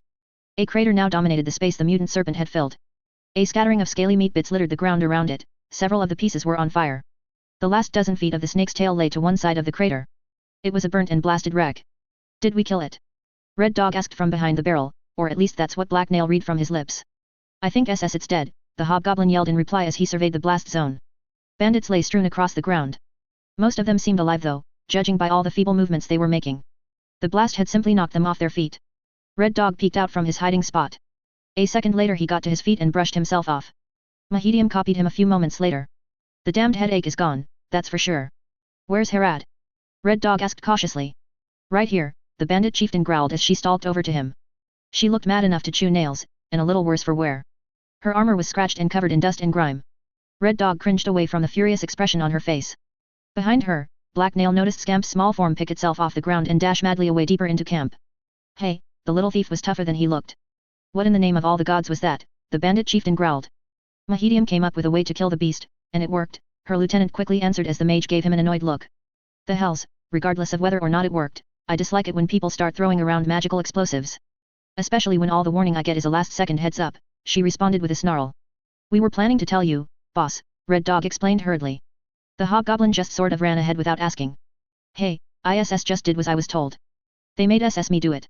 Black Nail quickly told Herad as he pointed towards Red Dog and Mahedium. The hobgoblin and Red Dog locked hateful stares, while the mage tried to distance himself from the other two. The chieftain scowled at all three of them and gritted her teeth. Black Nail didn't like where this was going. How dare Mahedium come up with such a terrible plan, and how dare Red Dog order him to do it? Now they had made Herad angry and they were trying to pin it on him. Playing with fire 8. Herad scowled at the three minions in front of her. Red Dog and Black Nail were alternating between staring hatefully at each other and looking nervously towards her. Mahedium was trying to stand back and pretend he hadn't been responsible for the fiery explosion at all. Sorry, boss. It won't happen again, Red Dog apologized fervently. I believe we were all under the serpent's influence and its mental attack was impairing our judgment, Mahedium added respectfully but with a poorly concealed hint of worry. It was messing with everyone's heads, yet they didn't all go around throwing exploding goblins in my direction, Herad replied coldly. The mage's face was carefully blank and his posture stiff, but the rapid movement of his eyes betrayed his worry. He was obviously trying not to let his fear show. Black Nail could respect that but he had a different plan. OSS merciful chief, spare me please. Black Nail groveled as he dropped to his knees and pressed his forehead against the ground. I will kill 100 of your enemies and thanks and lay their corpses at your feet. Herad blinked in surprise. The three humans looked down at the hobgoblin for several silent seconds. No one seemed to know how to respond. Black Nail kept groveling. He didn't think he'd said too much. The hobgoblin was pretty much planning to do all that stuff anyway. It was what he did for fun. Also, it was all Red Dog's fault, not mine, he added.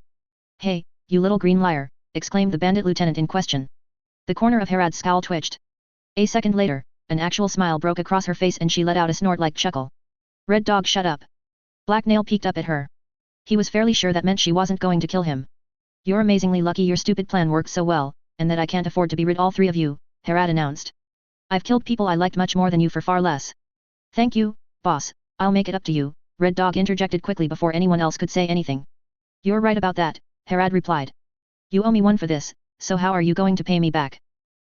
Whatever you want, he replied uncertainly until Herad laughed in his face. What, you're not going to promise the same as Black Nail? She asked with a vicious grin. Red Dog tried to stutter out an answer but Herad cut him off again. Mahedium was still standing off to one side and looked satisfied with his decision not to speak up. How about you and Mahedium just get this mess cleaned up? I need to deal with more pressing matters, she told them. Black Nail took advantage of the momentary shift in her attention to scuttle backwards out of sight. He then got up and slowly backed away. When the boss was mad, begging and sucking up worked, but it was even better if they simply forgot you existed. Behind the hobgoblin, Red Dog started yelling out orders and trying to get everything organized. The camp was in shambles. Flattened tents and wounded bandits littered the ground. Black Nail's hearing had fully recovered now, so he could hear them moaning and groaning, but that wasn't all he heard. The hobgoblin's ears twitched as he recognized Sir Masnin's voice. Hey, he hadn't been sure the man had survived the explosion. Oh, maybe he was wounded and bleeding out somewhere. The hobgoblin quickly crept over to the remains of the once tall lumber pile. He crouched behind it and peeked carefully over the top. Sir Masnin was over on the other side. Unfortunately, he didn't seem to be dying or anything, which was a shame. The man had a lot of very shiny equipment Black Nail would have loved to rescue from neglect. The paladin was in fact kneeling over the burnt and horribly mangled remains of the knights Mahedium had killed with his magical fire. The corpses smelled a lot like barbecue pork, and that made Black Nail kind of hungry. In life we all make mistakes, for the gods made us flawed, Sir Masnin whispered solemnly. They will forgive you your pride and wrath, young warrior. When I was young I threw myself foolishly into danger as well. The only difference between us is I didn't drag others in my wake. May you find solace and belonging in the gods' embrace, Sir Devos. With his prayers complete, the kneeling paladin gave a grunt of effort and stood up. As he moved, his chainmail shirt shifted over his dirty torn leathers and he snatched up his helmet from the ground at his side. The still young but weathered-looking man then threw a piercing glance towards Black Nail's hiding spot. I see you there, creature. You can come out of hiding, I won't attack you. Your mistress wouldn't like it. Besides, my vows don't mention hobgoblins, any more than they mention rats. They're more of a job for exterminators than paladins, Sir Masnin suddenly announced. Black Nail glowered at the paladin from behind the log. Their gazes met and the hobgoblin felt anger tighten his muscles. The man's gaze and words were clearly a challenge, one Black Nail intended to meet. The hobgoblin got up and started walking over to the paladin. This was his territory and he hadn't just defended it from a whole bunch of shiny people, horses, and a giant snake to back down now. He wasn't afraid of the man just because he was a vessel with a sword sharp enough to cut through flesh like mud, because the paladin was right, Herad wouldn't like it if the man hurt him. Besides, Black Nail was confident in his ability to run away and yell for help, he was tricky like that. I knew there was something wrong about you when I saw you earlier. Did Herad send you to keep a watch on me again? Sir Mason asked warily as he studied the creature in front of him. No, I was just checking to see if you were dying, Black Nail replied as he came to stop in front of the paladin. The hobgoblin's green face, long nose, and pointy ears were plainly visible. His hood had come off earlier and he hadn't bothered to put it back up. So that you could offer your aid, Sir Masnin asked doubtfully. Maybe, the hobgoblin replied as he gave the man a blank look. The paladin stared cautiously at the hobgoblin for a few seconds. He seemed at a loss for words. I've never actually talked to a hobgoblin before, or even seen one. You're not much of a conversationalist, although I suppose that's to be expected, Sir Masnin remarked. I talk to human idiots all the time, so I don't have much to say to you, Black Nail shot back. I take it back, you're a mouthy creature after all, the paladin replied. I'm curious why you hang around with these men and women. I've never heard of such a thing before, your kind is supposed to be violently solitary. The food is good, Black Nail replied with a shrug. He wasn't lying. The grub in Herad's camp was much better than what he'd eaten in the sewer, and he had to fight less for it. The goblins in the sewer had been mean little scrappers and the rats had been huge. The paladin grinned at the hobgoblin's words and chuckled quietly. You seem like an interesting fellow, so I'll give you a warning, Sir Masnin explained as he stared coldly into Black Nail's eyes with sudden intensity. If you start killing people, then I will hunt you down. The hobgoblin didn't blink as he stared back. The man's stare was now definitely a challenge. A savage grin broke out across Black Nail's face that revealed the full length of his sharp jagged teeth. He enjoyed a good game of threats. You hunt me? How silly. I'll be right here waiting for you with my tribe at my back. Attacking them didn't work so well for you today, so save your little threats. I am not afraid. I will kill as I wish and as I am told. Why shouldn't I slay men when everyone else here does the same, including you? You have to kill to live, it is the only way here, Black Nail explained with a gleeful chuckle. You're smarter than you look, but while Herad and these thieves might seem strong to you in the grand scheme of things, they are nothing. Their time on this earth is limited and they can't protect you. Soon enough, someone will bring them down, Sir Masnin countered coldly. Black Nail's hackles rose at the other man's harsh tone, but he didn't back down. The man's threats against his tribe angered him. If you come back here and try to slay my tribe again, I will hunt you and yours through the green and your dirty cities. For every death or injury you deal, I shall kill 3 people close to you, hang their corpses for all to see, Black Nail growled at the man. That is a threat you have no chance of ever fulfilling. You are nothing but a weak little green runt, the paladin replied with his eyes narrowed angrily. Black Nail's smile widened. Oh good, now he'd gotten the man really angry. Do you ever grow tired and sleep, human? I have seen that all men do. I would follow your putrid human stench to your home. Your pathetic human eyes would never see me as I watched and waited, Black Nail hissed back. The paladin and the hobgoblin stared at each other for several moments, with neither of them yielding. Black Nail was uncomfortably aware of the warrior's greater strength and skill, but he was also confident the man wouldn't start a fight here where he was so outnumbered. I can see you're not going to back down. Just try not to stick out too much or you'll be hammered down, the paladin warned the hobgoblin as he turned and started walking away. The hobgoblin grinned to himself as the man left. He had totally won the game of threats. The man hadn't been terrible at it either, so it had been a lot of fun. When the paladin was out of sight, the hobgoblin went back to his original activity, trying to find stuff to loot. Black Nail wandered around the camp searching bodies and rubble for anything that caught his interest. He didn't manage to find much though, because he was soon rudely interrupted. The sound of familiar voices approaching reached his ears and he looked up to see Vorsha and Geralt walking his way. Both of them seemed more than a little roughed up, especially Vorsha. They were both covered in dirt and sweat, but her left arm was completely bandaged up and pinned to her chest. You really shouldn't be moving around so much, Geralt had pointed out as he leaned in close to examine her bandages. Your arm is broken and needs to be kept still. You're lucky you were only hit by the edge of a shield. It's fine, you had my back anyway. Now, I have stuff to do now. Officers have responsibilities, so I can't afford to slack off right now, Vorsha replied as she kept walking. The pair stopped behind the hobgoblin as he was rummaging through a sack that had been dropped on the ground. Vorsha coughed to get Black Nail's attention, so with a heavy sigh the hobgoblin turned and met her gaze. I need you to find Kita. No one has seen her since the fight ended and I'm worried she got injured, the woman told him. I don't wanna, I'm busy, Black Nail replied surlily. You're the only one who can track her through this mess. Now go find her scent or I'll beat you black and blue, green during your next sword lesson, she countered. Ugh, fine, but you oss me, Black Nail grunted in reply as he reluctantly rose to his feet. I'll double the treats I normally give you, Geralt had offered. Black Nail grudgingly nodded his head in acceptance. I need to get back to Harad, by the front entrance. When you find Kita, meet me over there, Vorsha added. Whatever, the hobgoblin replied as he sniffed the air for signs of his new quarry. It was best to just get this over with as quickly as possible. He would find Kita and then get back to the important things he had been doing before he was interrupted. Thankfully, it didn't take him long to track her down. The young woman was seated on a crate in the shadowy space between two buildings. It was an out-of-the-way corner of the base, but she wasn't all that hard to find since she was making so much noise. The sound of her sniffling was easy to track down. With extreme reluctance, Black Nail made his way over to the sobbing girl's side. He stared down at her for several long seconds before speaking up. Vorsha wants SSU. You're not dying or anything, are you? He asked. I'm supposed to check. I almost wish I was dying. Kita wailed without looking up. Black Nail eyed the young redhead. That seemed like a stupid thing to wish for. So you're perfectly fine SS and I can leave, he asked her hopefully. I froze, twice, Kita cried. When the knights charged I just stood there, and I almost let that bloody beast eat me. I'm useless. Black Nail wasn't going to argue that, she was totally useless. However, her crying was disturbing him and making it impossible to get the answers he needed out of her. There, the hobgoblin told her as he awkwardly patted her shoulder. That was what humans did, right? He's seen at least one of them do it before. This isn't even the first time. I got my brother killed. I just stood there as he died. Kita sobbed. The hobgoblin winced in irritation. This sounded like it was going to be a long and complicated story. Judging by the tears forming in her eyes, it might also get wet. Back in Riverbend, my big brother was the one who looked after me, she told the frustrated hobgoblin. He was the one that brought me into the gang. He taught me how to steal, fight, and look after myself. I was afraid of nothing when he was around. He just had this strong, reassuring presence that attracted people.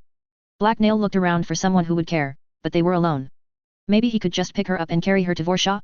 The big woman seemed to be the one that took care of this sort of thing. Beside him, Kita resumed talking. One day I messed up a job. I froze and he was cut down by some fat stupid guardsman while covering me, she explained. The worst thing about it was how all his supposed friends laughed about it. That was the real reason I left. I couldn't stand to be in that city with those people anymore, so I joined up with Harad when Red Dog came around recruiting. I thought that maybe with a fresh start I could put it all behind me, but I'm just a coward. I froze again. The young redhead was hunched over now with her head down towards the ground. The hobgoblin grimaced in frustration. There was no one around but him. What was he supposed to do? Slowly creeping away sounded like a good idea, but Vorsha had given him a job. Wait, she was just being weird and human-like. He could probably just explain to her why she was being stupid and then she would shut up, right? The hobgoblin coughed to get Kita's attention. Freezing doesn't make you a coward. Sitting here whining makes you stupid, though, he told her. The hobgoblin placed his hand on her shoulder and forced himself to smile reassuringly. Kita looked up at him and frowned in confusion. Her eyes were red and wet with tears. Black Nail put a little more pressure on her shoulders so she couldn't get up and hug him or something. I freeze all SS the time, and then run away. What matters is that you are still alive, so you sneak back later and stab SS them when they're not paying attention, Black Nail explained. They can't laugh at you or gang up on you later if you hunt them down and kill them in their sleep. When all your enemies are dead, SS you win. I'm not sure that would really help me at all, Kita replied sulkily. Sure it will, you'll feel better and then you can take all SS their stuff, he countered. I don't think I could kill them all myself, anyway, the young woman replied, but she was now smiling slightly. Black Nail sighed. Of course Kida couldn't, she was useless.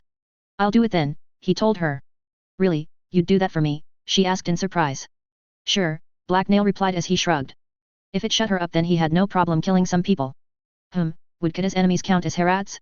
He owed the chief 100 corpses after all. Oh well, he was sure he could slip them in without anyone noticing anything. Suddenly, the young woman hopped up and reached over to hug Black Nail. The hobgoblin tried to push her away but somehow she slipped past his guard. How did she keep doing that? Thanks Black Nail, but I think I need to solve my own problems. You're right, I shouldn't waste the life my brother gave me. After a few more lessons from Vorsha and the others I'll be able to stand on my own. I'm a ruthless bandit now after all. Kida explained gratefully as Black Nail slipped away from her. The hobgoblin grimaced and eyed Kida skeptically. That didn't really sound like what he'd just said, but whatever. As long as she stopped being annoying it was fine. It also certainly looked like Kida wasn't wounded, and that meant he could leave, finally. You do assess that. I think I hear someone calling me, so bye, Black Nail said as he stepped backwards and made his escape. Black Nail quickly reported back to Vorsha. The woman was right where she said she would be, by the entrance to the camp the knights had attacked. The hobgoblin sauntered over and informed her that Kida was perfectly fine, if still annoying and useless. Good, it's hard to keep track of people during a battle and that one was fairly chaotic. I couldn't afford to worry about her then, the ex-mercenary explained. Vorsha was leaning against a post and watching a group of bandits work to repair the barricade the knights had crushed. You OSS me. Now, all the good stuff is taken, Black Nail grunted in reply as he watched a bandit with a dented but new steel breastplate walk by. I'm sure Geralt will give you something nice, Vorsha replied distractedly. By now all the enemies had disappeared, except for one. The knights had ridden out of camp like a horde of monsters had been on their tails and their footmen had followed swiftly behind them, which left only Sir Massanin behind. The paladin had retrieved his mount and was saddling it up in preparation to leave. Just as he finished, Herad detached herself from her bodyguards and walked over to him. Somehow, she'd found the time to switch into cleaner armor and her short dark hair had been combed. Headed away so soon, are you? She asked the paladin. Now that things have calmed down a little around here, are you sure you don't want to stick around for a little bit and rest? There's no point in rushing away. Sir Massanin eyed the bandit chieftain warily. Complex emotions stormed behind his eyes. Earlier, I may have underestimated how dangerous you were and the exact nature of that threat. You caught me off guard. I won't be making that mistake again. I intend to make for my order's closest chapter house and submit a full report. After that I will go where they will me, he explained. Flattery will get you everywhere. Just make sure you tell your superiors who controls this territory. It's not the merchants, the nobles, or even the king, it's me. Herad replied with a predatory smile. I'll make sure they're aware of your strength, the paladin remarked as he surveyed the surrounding bandits and his eyes stopped on Black Nail. Goodbye, Herad. I can't say it has been a pleasure but it has certainly been interesting, anyway. The hobgoblin noticed the attention and gave the man a friendly wave. Maybe you can stop by again, Herad replied. Just come alone next time so there are fewer distractions.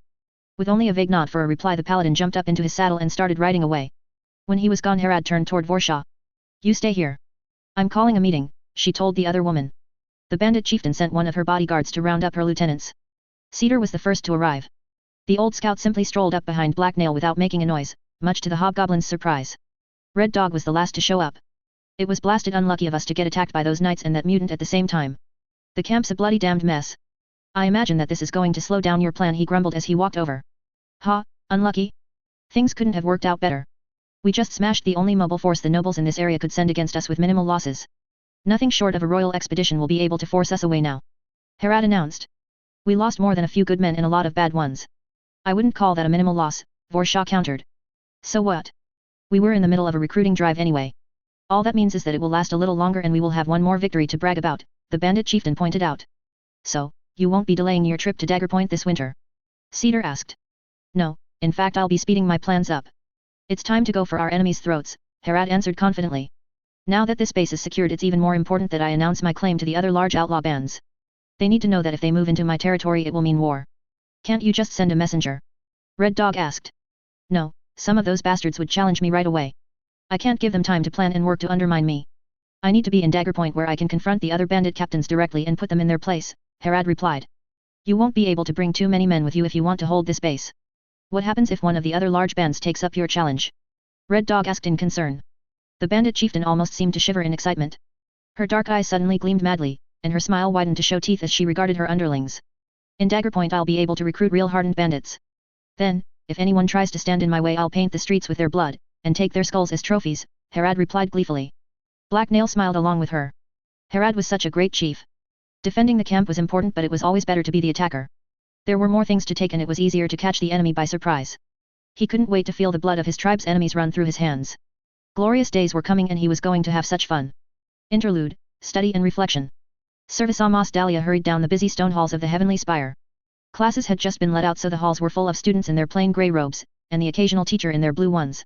Their excited voices and joyful cheers rang out all around her. It was still the morning, barely, so sunlight poured in through the large windows that lined the outwards wall and illuminated everything. This meant none of the mage lights that lit the hallways of the guild during the night were lit. Servisa rudely brushed past anyone who got in her way, and ignored any complaints or calls for her to slow down. Normally she would consider such rash behavior to be far too undignified for her, but not right now. She was late, and Archmagus Rastilio Fergremer, the Supreme Master of the Endless Heavens Guild, was waiting for her. She was one step away from panic, and only a finely ingrained sense of decorum kept her from breaking into a sprint and racing to his office.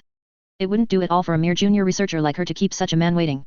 As she was a mage and disciple of the Endless Heavens Guild, the Archmagus had almost complete control over her life, and more importantly her research funding. She clutched her notebook to her chest as she reached the doorway to the staircase that led to the top of the spire, and the Archmagus' office. She had to lift her blue robes up so that they didn't trip her as she bounded up the stairs, and there were a lot of stairs. The spire towered over the surroundings and was one of the tallest buildings in Helgeron City, which made it among the tallest in the entire country of Helgeron. The Archmagus had his own way up that didn't involve climbing a seemingly endless amount of spiraling steps. It was some sort of mechanical lift powered by an ingenious mix of crystal mechanisms, but that wasn't Servisa's department, so she knew next to nothing about it. However, one thing she did know was that she really wished she could use it right now, and not have to climb all these stairs. She was panting and out of breath when she finally reached the top. Still on the edge of panic, she only gave herself a brief second to recover and fix herself up, before pushing open the door and stepping into the reception room on the other side. The Archmagus' middle-aged secretary looked up from her desk and frowned in disapproval as she entered. Servisa flushed in embarrassment as she gave the secretary a polite nod in greeting. The room around her was small but comfortable looking, with plush furniture for visitors to sit in. A window to one side had a magnificent view of Helgeron City, but Servisa had seen it many times before. She just stood there by the door, uncertain about what to do with herself, for a minute before the secretary spoke. "Go right in. He's been expecting you," she said with an amazing amount of scorn packed into those few words. "Right, thank you," Servisa replied before nervously walking across the room. The door to the Archmagus' office was on the wall beside the secretary's desk. Feeling a surge of dread that made her heart skip a beat, she pushed it open and prepared herself to meet the master of her guild, and one of the most powerful people in the country. Archmagus Rastilio Fergremer turned and gave her a welcoming smile as she entered the room. Servisa felt herself relax as she took in his calm, cheerful eyes and friendly demeanor. She was extremely relieved that he didn't seem angry. Maybe she would get out of this with some research funding after all. The Archmagus had been standing by his window and taking in the view, which was much larger and fancier than the one in the waiting room. He was an older man of average height with a clean-shaven face. His white robes of office didn't quite conceal the fact that he was a bit on the pudgy side, and he was clearly in the advanced stages of going bald. Most men of his rank would have tried to hide their baldness or at least covered it up, but he did no such thing. She wondered why. His gold ceremonial chain and amulet hung around his neck, and his incredibly ornate staff was leaning up against one wall. The amulet was studded with several crystals of different colors and sizes. Servisa had never seen some of them anywhere else, and had no idea what they did. She had heard several wild rumors though, each more impressive and unlikely than the last. "Ah, Servisa Mas Dahlia, how good it is to see you again. I believe it's been quite a while since our last encounter. Which is a shame, you're one of our youngest researchers and I do believe your father is the head of House Dahlia," he said with smile. "Yes master, that's correct. My father is indeed the house head, although that has nothing to do with why I'm here," she replied uncertainly. "No, of course not. You're here to ask permission to begin work on your thesis, and by tradition you must get my approval. I must say I'm looking forward to hearing what you've chosen. Why don't you take a seat," he told her as he moved to sit behind his desk.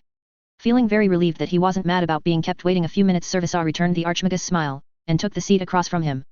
"Before we get down to business, why don't you tell me how you've been finding the accommodations here since you were promoted to junior researcher," he asked her. "Oh, they've been wonderful, everything I could ask for. Alchemy is such a delicate and expensive science, but the equipment here is perfect for my needs," she exclaimed enthusiastically. "I'm glad to hear that. I must admit to being a little out of touch with the junior ranks of our guild. There are just so many other demands on the Archmagus' time that I can't keep up with everything I would like," he said. "I'm sure someone as important as you has better things to do anyway," she replied politely. She imagined the Archmagus must spend a lot of time dealing with politics and administrative duties.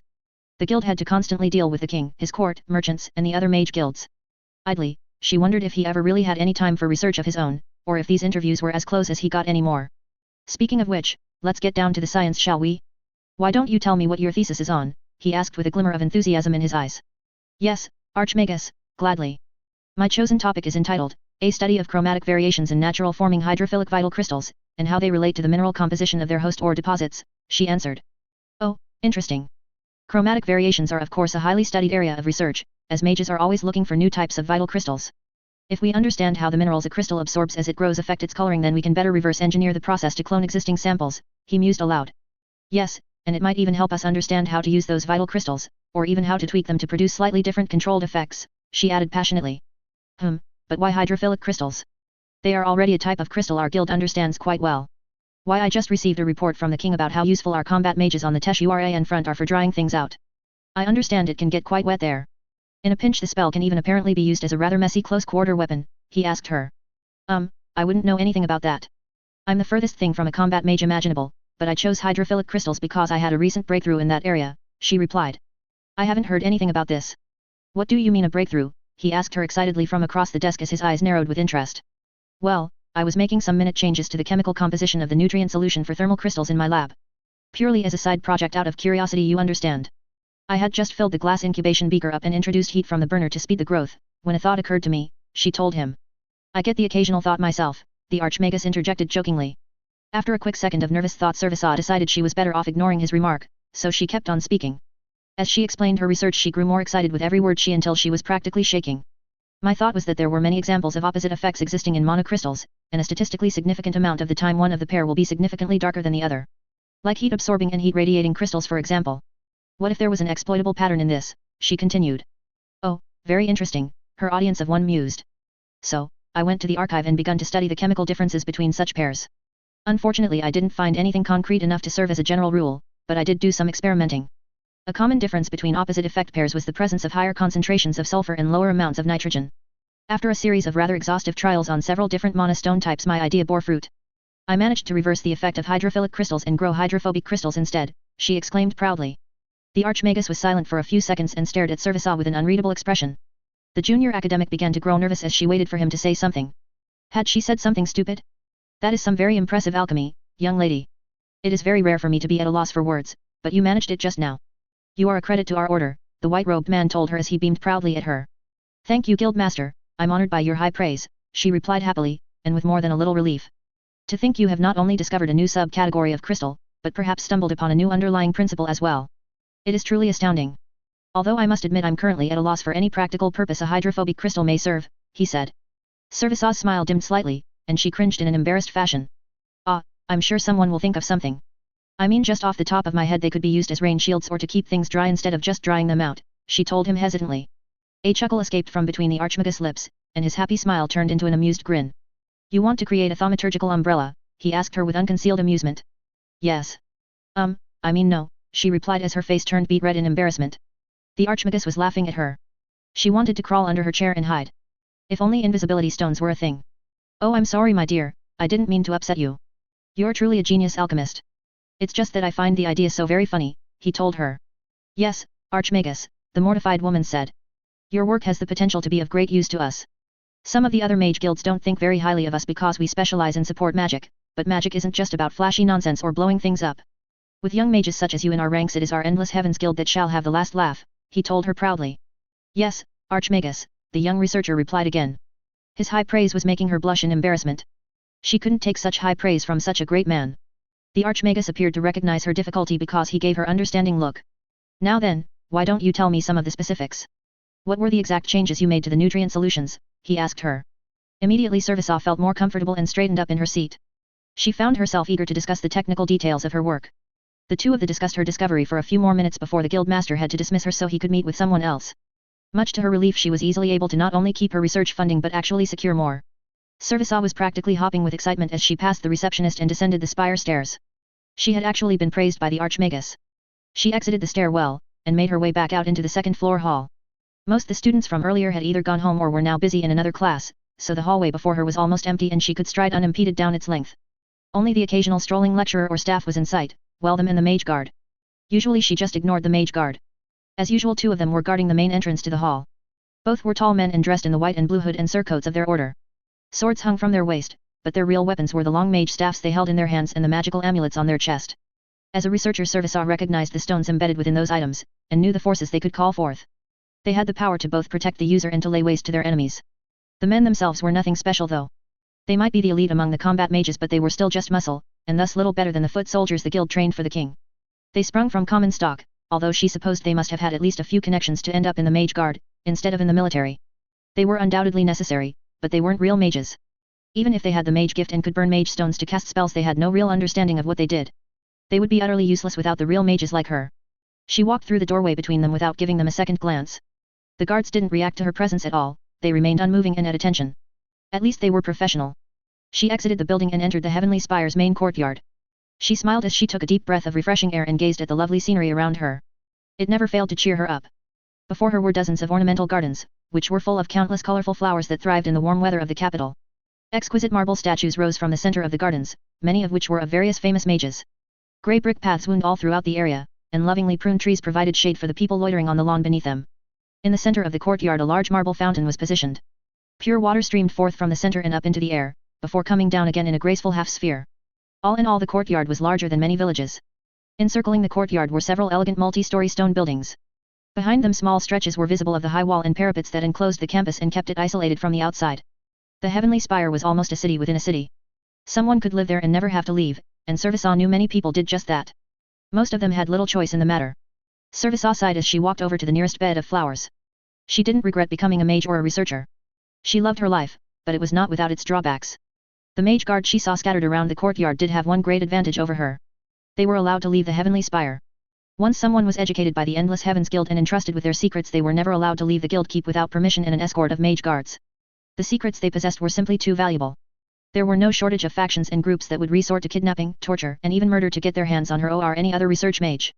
In all likelihood she would never again leave the Heavenly Spire, except for a few heavily escorted trips out into the safer areas of the capital. Servisa had never really had any desire to wander the world or travel much, but the loss of her freedom still sometimes made her feel depressed. She understood why it was necessary and even logically agreed with it, but her heart didn't always listen to reason. She took a seat on the edge of the flower garden. A smiling statue of a pretty young female mage loomed over her.